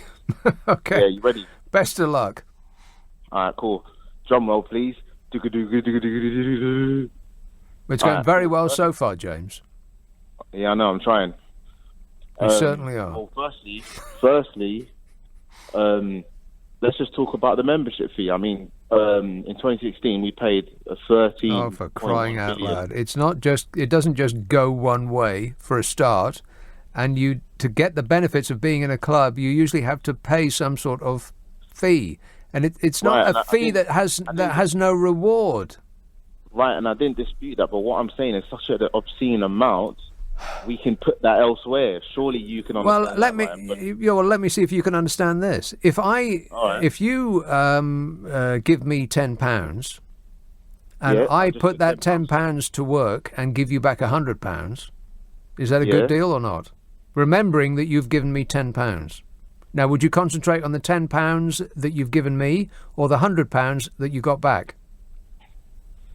Well, yeah, but that's not the point. What I'm trying to get you to understand is... No, it is the point. Stop laughing. That is the point on that issue. What else have you got? Mate, why are you laughing? Hey, I'm going to get you. Watch, listen. All right, cool. Second point. I'll get you in the second point. Ready, yeah? All right. The second point, which is very important, Yeah. is our sovereignty. I mean, why are we letting people in Brussels make decisions for us? Let's just keep it real here. They shouldn't be. Most of them haven't even done like a proper job in their lives, right? Well, as opposed to our MPs that have. And you know how centralised Europe is becoming now with their new leader, their new EU leader. I mean, it's only a matter of time. No decision that gets made in the European Parliament gets made by an unelected leader. They're all elected by the people of the various countries, and whatever part of the European Union you're talking about, they're either directly elected by the people, or they're put there by the people that were directly elected by the people. It's more democratic than we are. Remember, our leader has now, for I think the third time out of the last 4, been presented to us without us actually electing them. And he, our unelected leader, answers to an unelected head of state and is overseen by an unelected upper house. Which part of that sounds democratic to you? Well, I'll tell you what's democratic. 52-48, where everyone's talking about a second referendum. But my God. Okay, if you're actually talking about the will of the people, James, at almost no point since that referendum has that referendum result been repeated. Poll after poll after poll. I think about 100 polls have been taken since then, and in about 3 cases has the original referendum result been repeated. In all other cases, it's been turned on its head. So if we're actually talking about the will of the people, then we should be staying. what we should actually be doing, right, is leaving. I'm sorry, breaking the news to you, but last time I checked, we voted to leave in 2016. We? Who's we? Who is we? A third of the population said yes, a third of the population said no, and a third of the population said... The people, lo gente. The people. Everyone. Okay, the people made a decision based on lies, misinformation, stories that people have made up, some fantastical hopes and dreams about a future that will never arrive, and a vast amount of dodgy money, the genesis of which we still have got no idea. We don't know where the money's come from. Not a clue. What I will tell you is that why do you have to smear us and say that we were lied to and we don't know what we were talking about? Or all this fear-mongering stuff. It's like, come on, man. Why can't you just understand that there's actual benefits? Sure, no one said it's going to be like a rainbow land. And are you kidding? That's exactly what they said. No, they said we were all going to have more money for a start. There was going to be more money for the NHS. We were going to be able to secure our borders, which is not true because more people come here from outside the EU than from inside the EU. So that's a lie for a start. They lied about the NHS. Everything that we were told beforehand was a lie. Mate, could you just... I need you to understand that. You just want me to believe, don't you? No, I don't want you to... I don't want you to just believe. I want you to actually look at the point, like, rationally and actually check No, I have looked at them rationally, James. I've been doing this for the last 3 years, looking at them rationally, and you can pick them apart with just a modicum of thought. But there's no point in discussing this because people that have decided one way based on some fantasy about returning to the good old days that also never existed, to make just like Donald Trump in America, make Britain great again, as though we ceased to be great at some point in the past. Probably around the time that your knees started to creak and you gave up on ever having sex again. Make Britain great again, which actually is code for make Britain white again. That's what people want to go back to.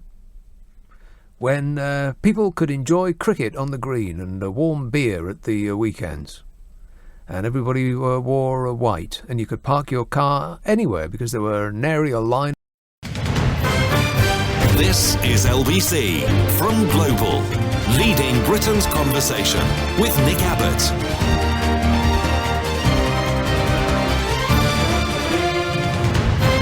You're wondering what it's all about, and I can't tell you because I don't know myself. Donald Trump has retweeted a conspiracy theory blaming Hillary Clinton for Jeffrey Epstein's death.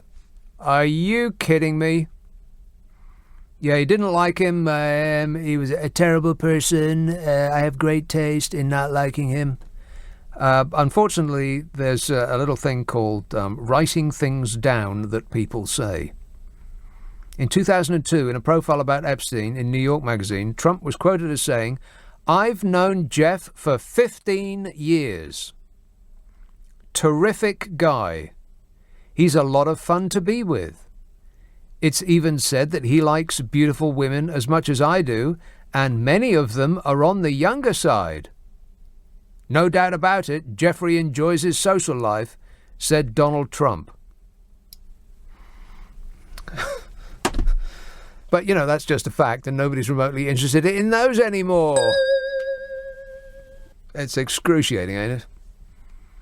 Yeah, but it's Hillary Clinton killed Jeffrey Epstein. You know, she broke into a male prison and broke into his cell and managed to kill him while not being picked up on any video cameras, and then managed to escape again. She's going to be starring in the new Mission Impossible film.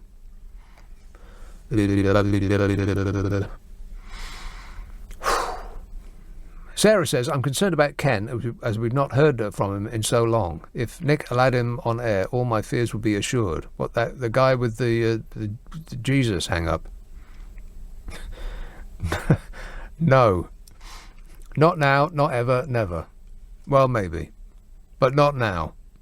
"Nick, have you heard the word of Jesus?" That guy. Andy says the polls have proved an unreliable source of how people vote in general elections, including the EU referendum in recent times. As for Jeremy Corbyn, imagine Labour's chances if Owen Smith had become leader. Well, I don't know. I think that the right-wing press would have had less to hammer Owen Smith about, maybe. I don't know. Who cares? Didn't happen. I think Jeremy Corbyn is probably... I think he's probably just got to go. It's not really because of anything he said. It's just the campaign against him appears to be actually having an effect now. Took a long while, but now it's having an effect. So for the benefit of the nation, Jezza, and the party, perhaps it's time to say goodbye. Bye-bye. This says, we need to defend ourselves against the potential threat of a fascist EU army invasion led by the Germans and the French. I assume you're joking. I can't tell anymore. I'll just assume I'm being trolled. Let's have Muswell Hill. Michael. Oh, hi, Nick. It's not why I rang up, but your impression of Ken is so good. I'm just wondering, you're not Ken, are you? Well, it's possible, yeah. You've never actually seen me and him in the same place at the same time. Well, exactly. Not why I rang up. I've given a lot of thought to this, so I hope you'll take it into consideration. It's my theory behind the reason for Boris Johnson's popularity.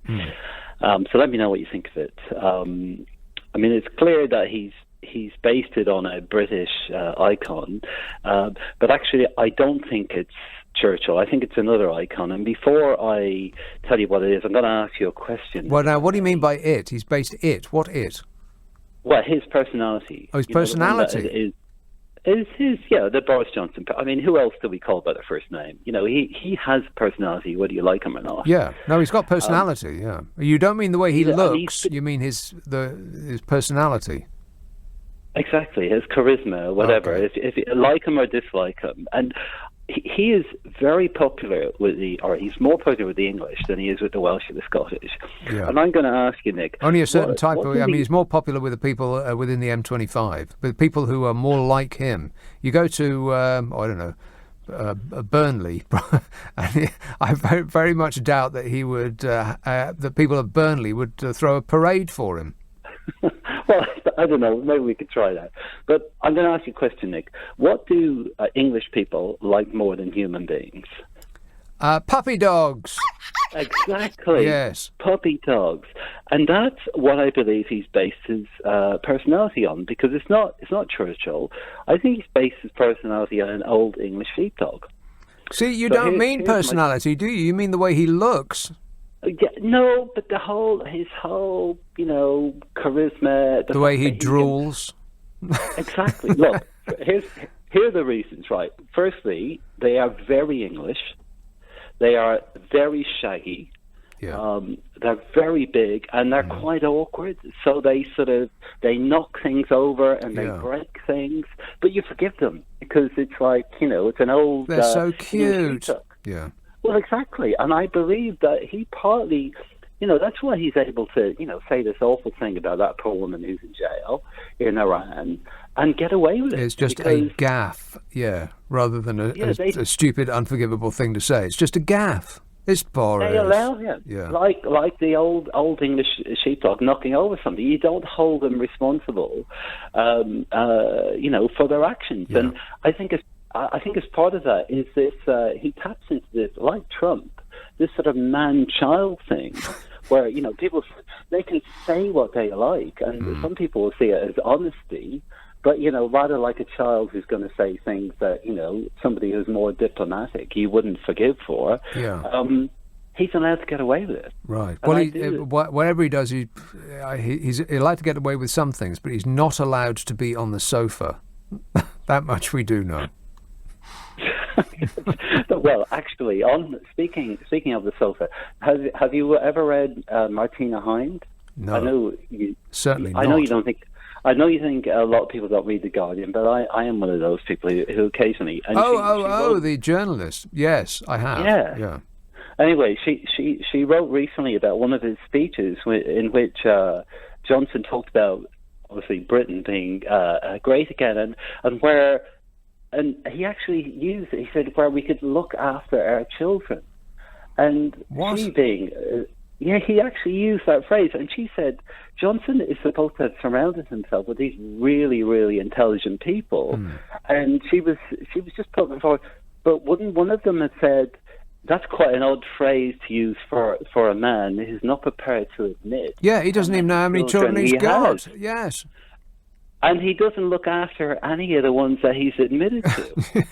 And yet he's still using a phrase in a speech where he's saying we should be looking after our children. Yeah. Boris, can you actually even hear yourself?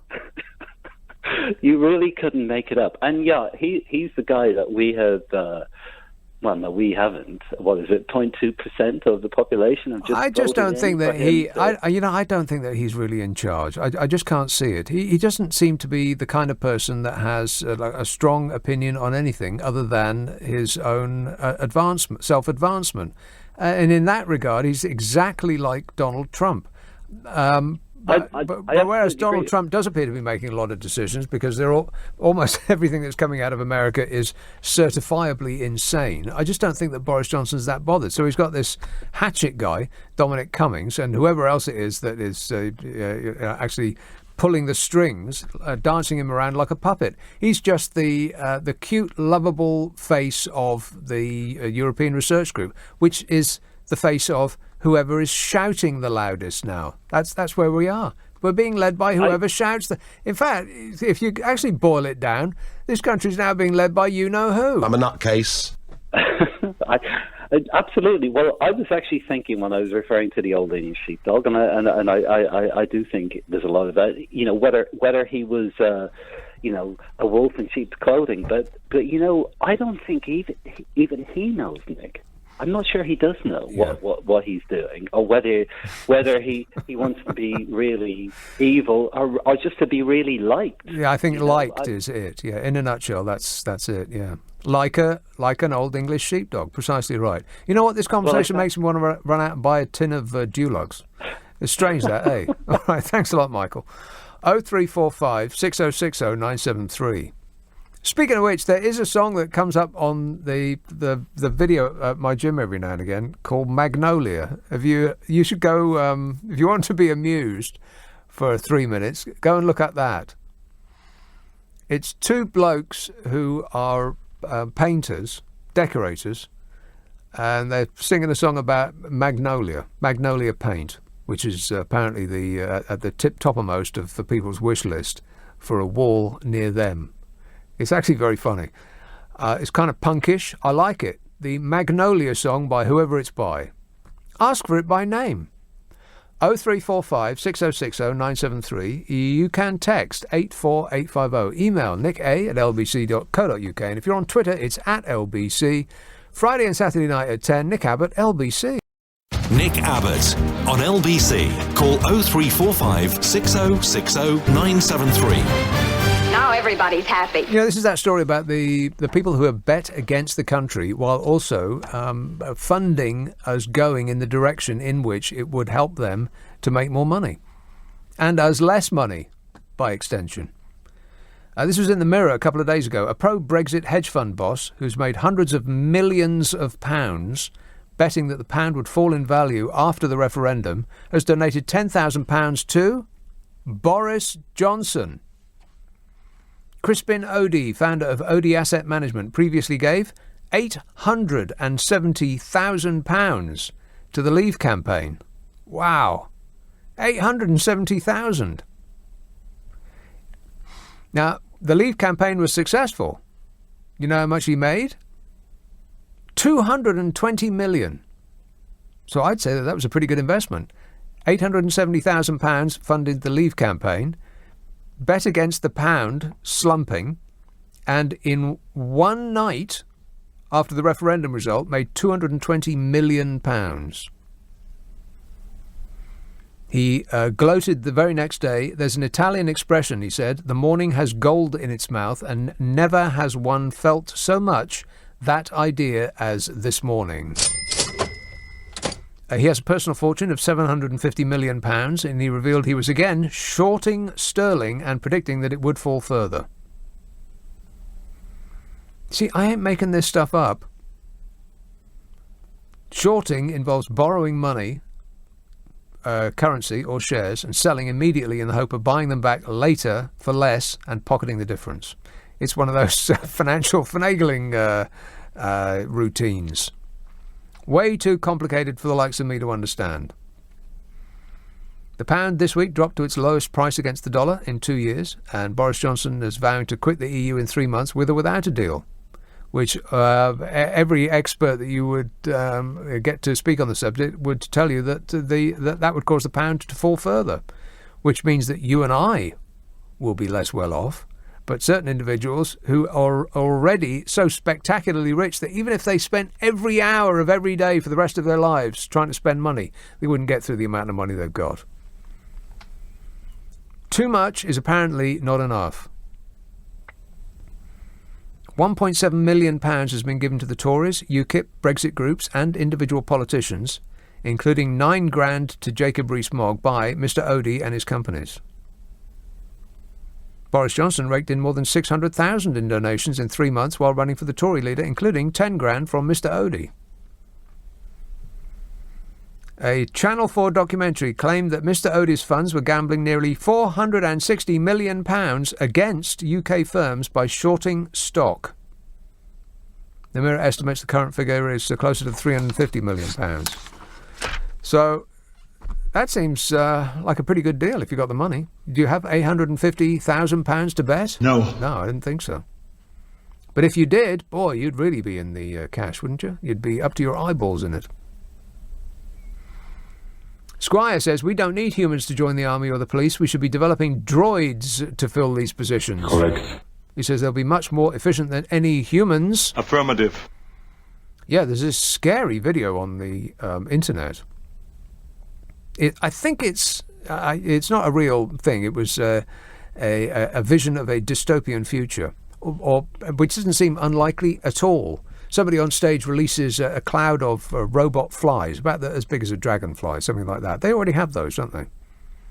I think you can power them by pointing a laser at them, and pretty soon they'll be working, from the solar power. And so it just throws up a cloud of these things, little robots the size of a dragonfly, and they're carrying on board, where their legs would be, a little, it looks like a pencil, but only about 2 inches long, something like that. And of course they've got cameras on them and facial recognition technology, and so they just spot the face that they are interested in, and swoop down and land on somebody's face, and then propel this bolt into their forehead and kill them like a cow. That's the future of the army, but until then we'll need actual people to do the killing. But we ain't got any of them because they don't want to join up. Let's have Brighton. Hello, Ian. Hello, mate. Ian. Yes. Yes, Ian.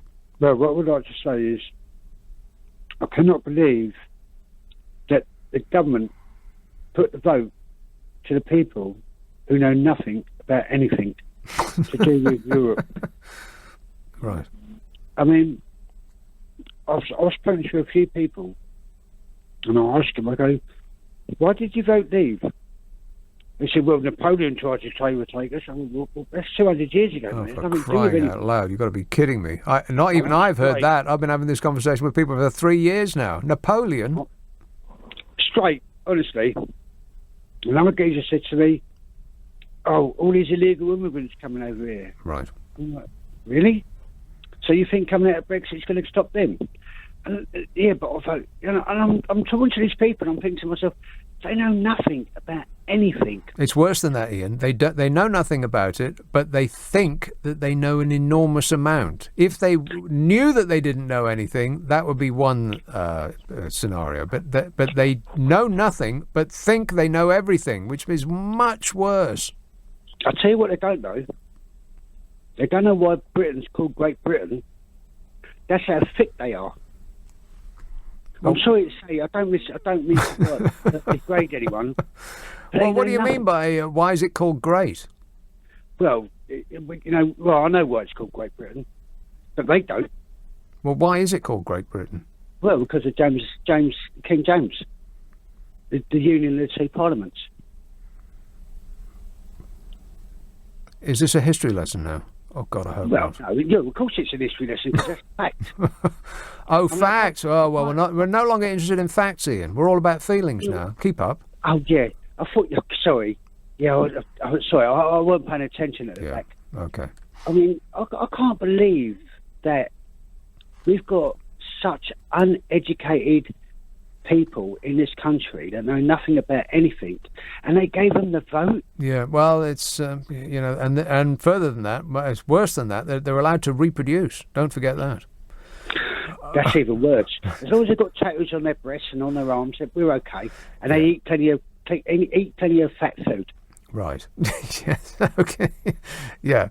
Keep doing what you're doing, everybody. You're everything is working out splendidly. All right. Thanks a lot, Ian. 0345 6060 973. This says, of course, army recruitment is down. Snowflakes don't make soldiers. Yeah. No, I don't buy that.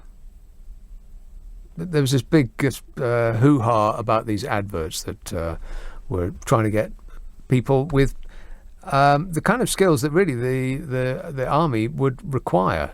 Well, they do now, and certainly will in the future, like video gamers. And people were up in arms. Why are we trying to attract people who sit all day, staring at video games? Well, because that's what war is like now, in a lot of cases. You sit in a converted cargo container in Chelmsford, and you blow somebody up 3,000 miles away. It is a video game. So those are precisely the skills that we want now. So I don't really buy that. I think that the recruitment is down because our life in the army doesn't seem to be that great.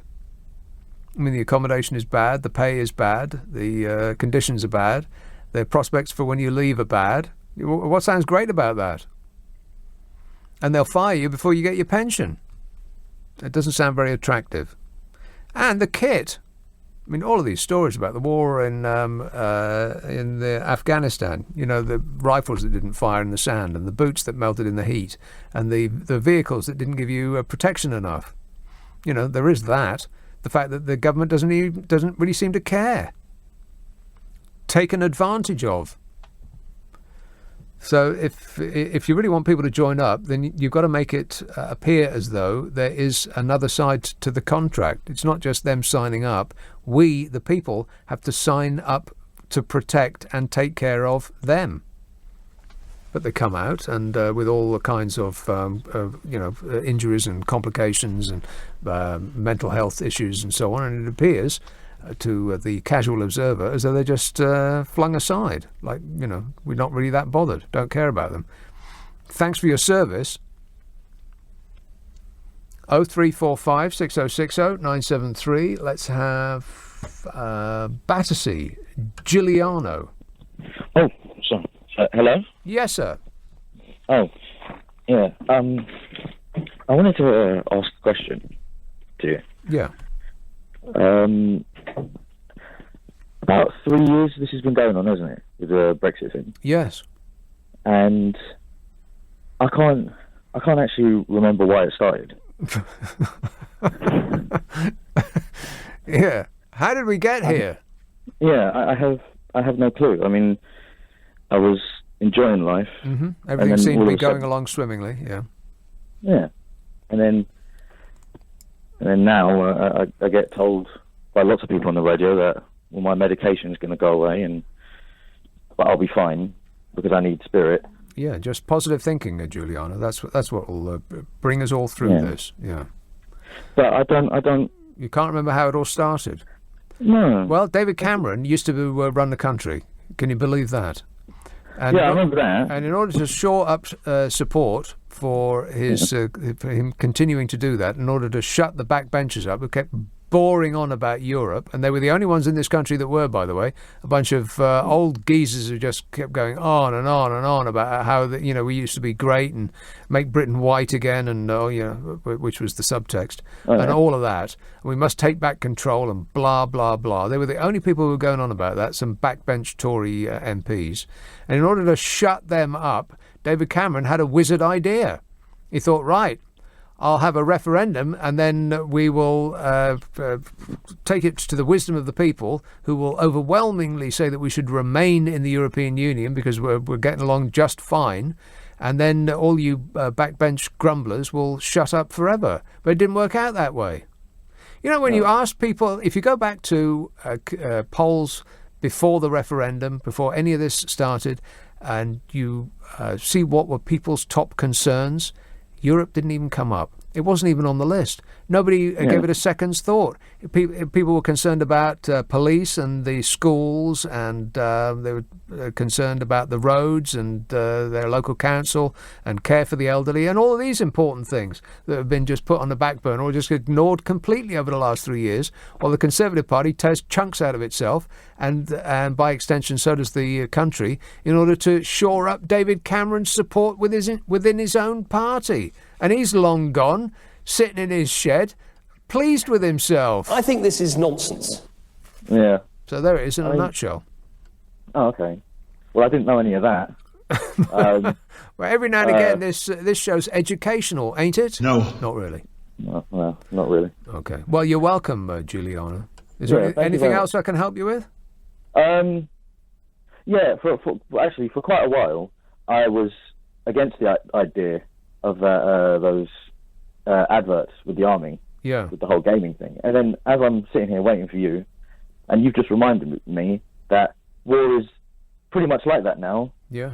And, you've gone and changed my mind about that as well. Oh, so it's been a very educational night for me. Okay, well, you're welcome. Well, thank you very much. Thanks, Giuliano. There you are, you see, another satisfied customer. Yeah, that's true. If you go back before the referendum, Europe had barely crossed anybody's mind. I mean, there was certainly not this this swell of support to leave. People didn't even think about it. And since, for 3 years, we've thought about almost nothing else. Graham texts, we should take the 39 billion EU money and build a 10-foot-high sheet steel wall all around the country.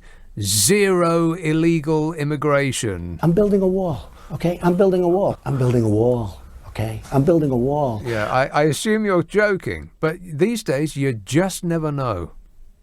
Of course, walls are impenetrable.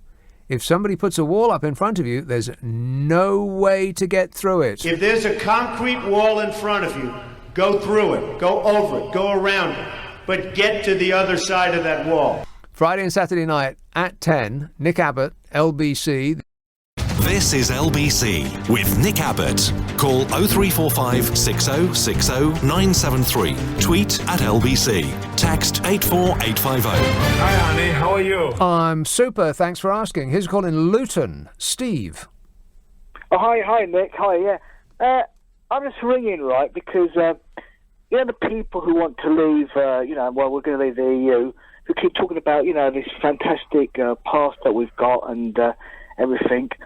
But, if you go back into it, I mean, we tried to join the EU from the 1960s onwards.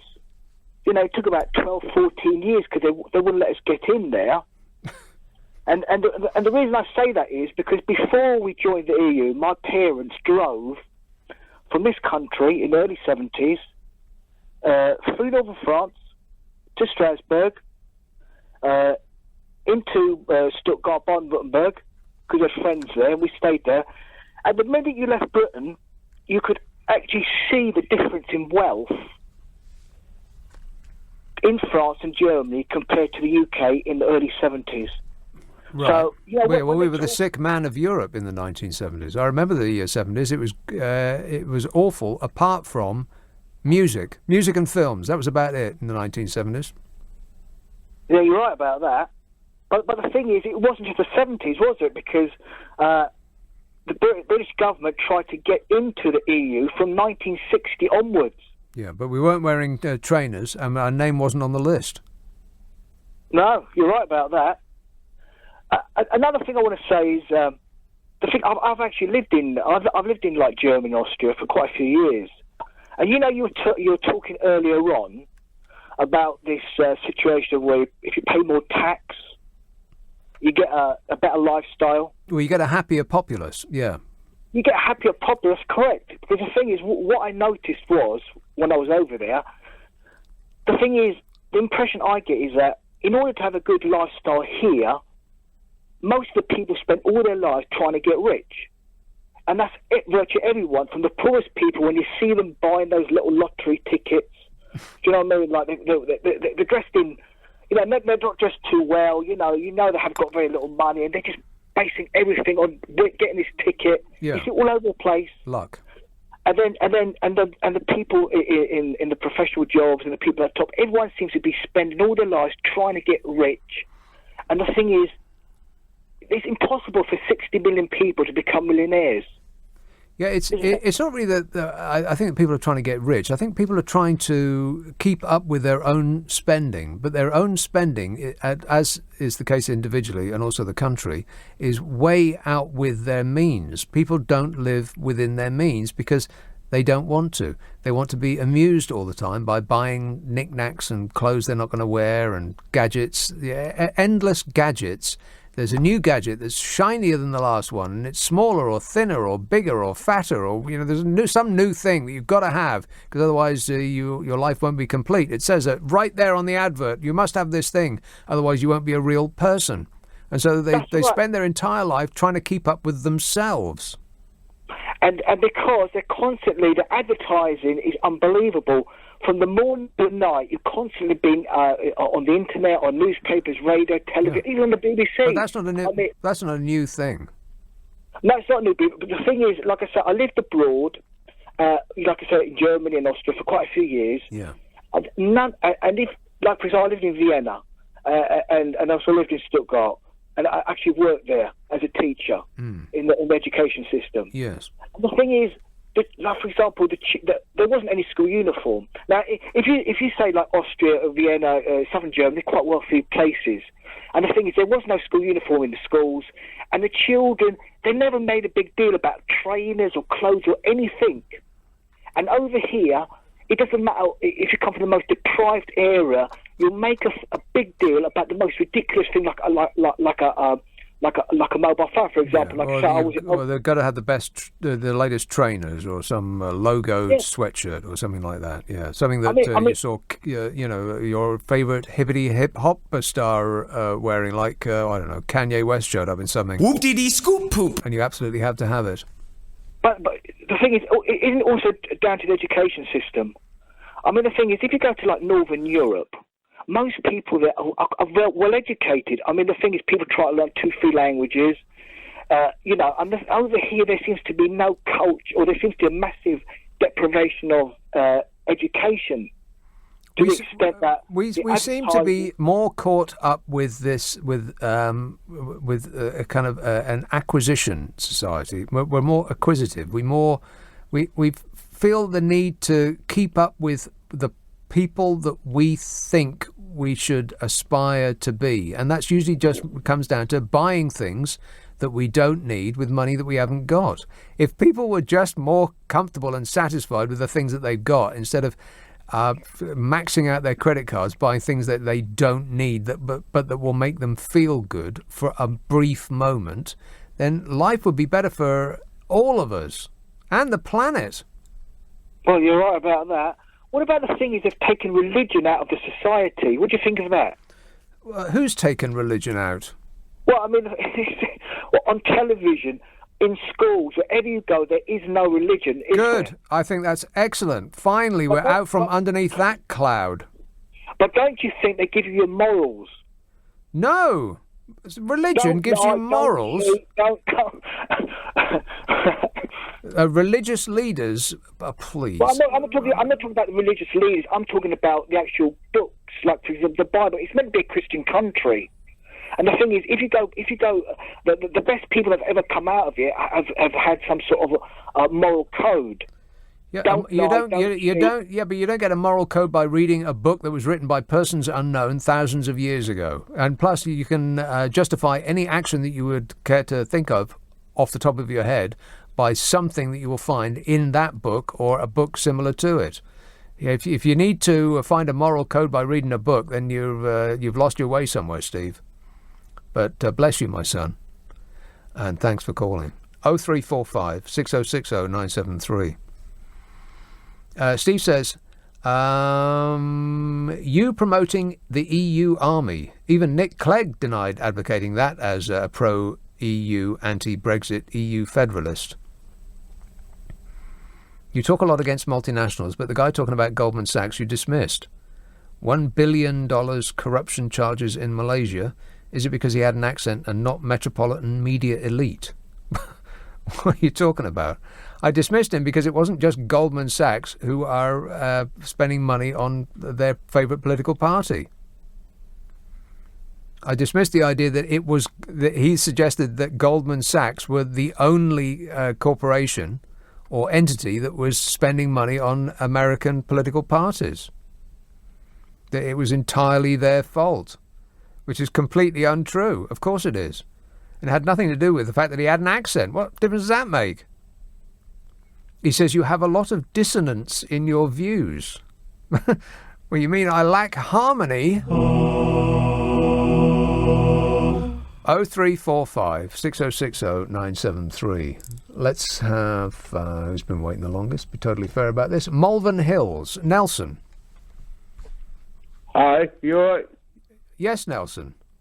Yeah, it's Nelson. Yeah, but the vote was gone, wasn't it, for to leave.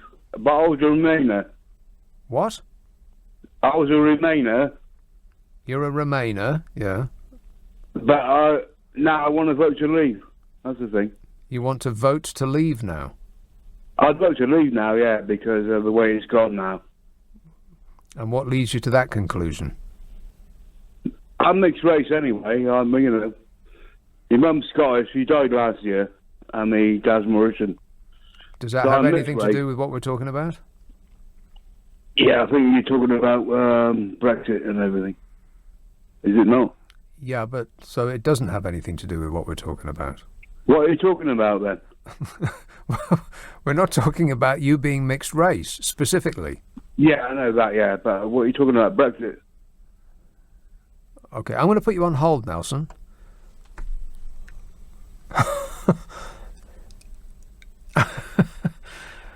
But you want to vote to leave, you say? Huh. 0345 6060 973. Katie says, that song called Magnolia is by the band Slaves. She says, I'm a fan, as I was amused by them. Slaves, eh? Rock and roll! That is a funny video. And you don't see many of them anymore. Magnolia by Slaves. Is that what they're called? Slaves? Is that a good name for a band? No. No, that's a good name for a punkish band, I suppose. Magnolia. It's a very good song. I like it. Now, if you wish to be amused and you have 30 minutes at your disposal, then can I recommend my podcast? It's called the Nick Abbot Habit. It's the best of this show. It's concentrated, funny, taking the best calls. I would think that not one single call I've had so far tonight is going to make it onto the podcast. But there's a new episode out every Monday, and I guarantee you will love it. Well, when I say guarantee, your money will not be returned if you don't, being as how it's free. You can get it on Global Player. If you download it from the App Store, Global Player has no end of things that you will find delightful, in amongst which are the podcasts that we do. Scroll down to the Global Original Podcast and way over to the right, and you'll find it there. If you don't do that kind of thing by app, then it'll be on an internet near you. Just ask for it by name. The Nick Abbot Habit. Leading Britain's conversation. LBC with Nick Abbott. Come on, we're running late! This anonymous text says, Hey Abbott, who do you think you are? Get off your high horse. You are no better than anyone else, so stop pretending you do, idiot. What? So stop pretending you do, idiot? Does that make sense? No. Rich says, the Army and Navy ads are mamby-pamby, as that soy boy razor advert. What? Bet same people are behind them. Seen better ads made by apprentice contestants. Oh, do me a favour. What, that stupid you're fired game? Please. Well, the Army ads and the Navy ads used to all follow a format, didn't they? They always looked like a good weekend out with the lads. You know, you're in a bar playing pool and having a beer, and then you'd pick up some bird and you go to the disco. Like that's got anything to do with being in the Army. I mean, that's just a flat-out lie. And then they do something exciting, like, they paint their face in camouflage colours and go on a helicopter ride. It all looked like a video game. That had nothing to do with being in the Army. Wigan. Hello, Tony. Hello, Nick. Thanks very much. First time caller. Tony. Is it possible for me to say to the guy who was saying how wonderful Germany is, why he's not still there? Oh, really? Is that where we're at? Why don't you go? If you don't like it, why don't you leave the country? No, I don't mean that at all. He just doesn't seem very happy that everything else is so wonderful everywhere else. And the richest man in the world is the man with a family. So you don't need all that millions. I don't know where he's getting all that from. The richest man in the world is the one with a family. Is a man with a family. Have you got a family, Nick? Everyone's got a family, Tony. Yeah, well, have you got kids? No. No, well, you've got nieces and nephews, haven't you? Yeah. And that makes you rich. Man in the world. It makes you the richest man in the world. It doesn't, Tony. Not even close. It kind of does. No, it really doesn't, Tony. But never mind. Oh, come on! Because you've got family, you're rich. The richest man in the world. No, man with a family. That's delusional talk. Do you think? I don't think I know. What are you on about? Because you've got family, that makes you rich. Now, I know that you don't mean rich as far as money is concerned, but it doesn't. Rich in any of the definitions of that word makes absolutely no sense whatsoever. Right. Okay. Maybe I should have gone. I think that's anyway, clutching at straws, Tony. Okay. Trying to make the best of a bad job. Right. Okay. No, the reason I was actually calling this anyway was. I can't understand why every time I hear anyone talking about leave and remain, the only people I really hear calling people idiots, which is obviously believers, it just doesn't seem to me, it's not, they're supposed to be the clever ones, they're supposed to be the nice ones. Believers? The remain ones, and no, the remainers are supposed to be the clever ones, the nice ones, the refined ones, and you don't really hear anything nice come out of the mouths, do you?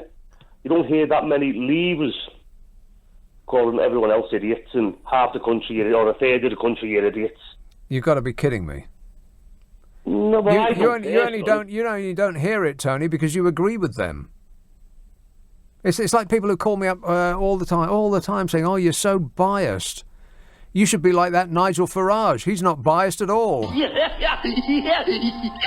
It's because they agree with everything he says. The concept of bias means to a lot of people whether they disagree with it or not. They'll listen to Nigel Farage. They could listen to him 24 hours a day, and they think, "Oh, that man, he's so balanced. He never says a single thing I disagree with." That's not the definition of balance. It's the opposite of that. But we've come to the point now. I think this country has been turned upside down and shaken like a snow globe. If you put your ear to this country, this is what you'd hear. Yeah, a little bit. It doesn't seem to make any sense anymore. People have lost their minds.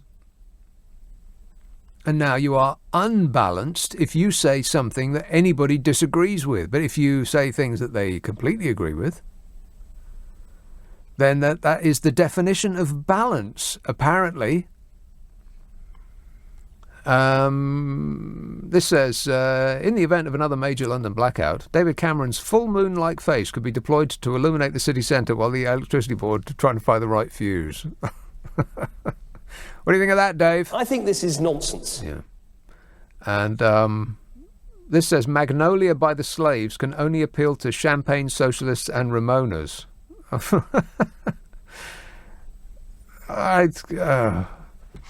See, once again, I don't know whether people are being serious or whether they are trolling me. I'll have to assume trolling. until proven otherwise. Back under your bridge, troll. Let's have Brighton. Dean.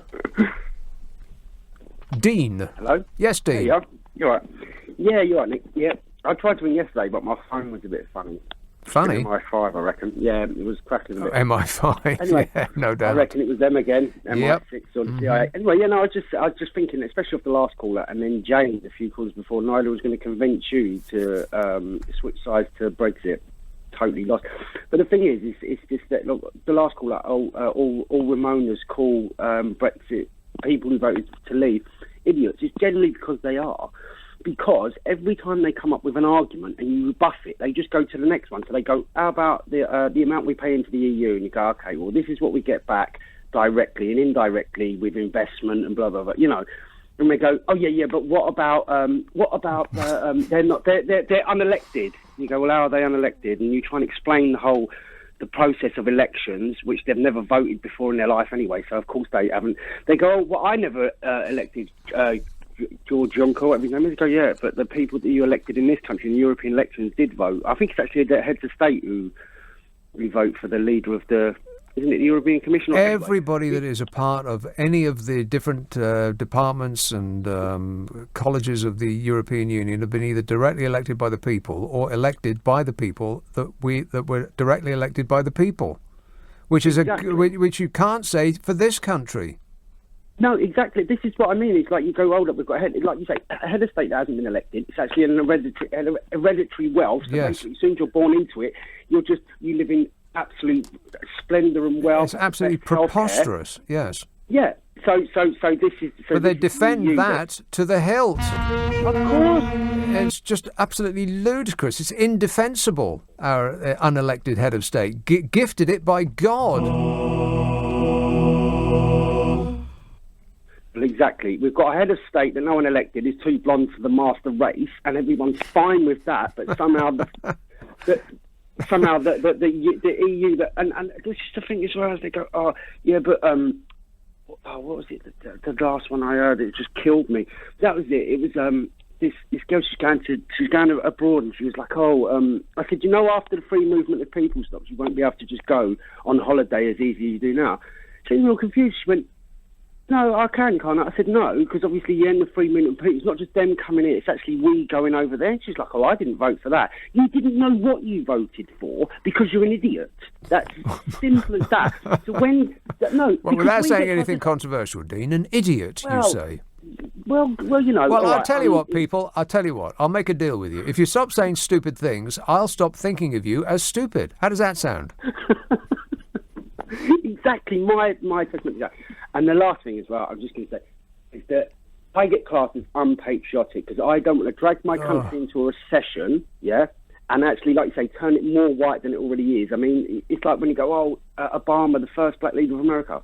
How many people of colour do we have in our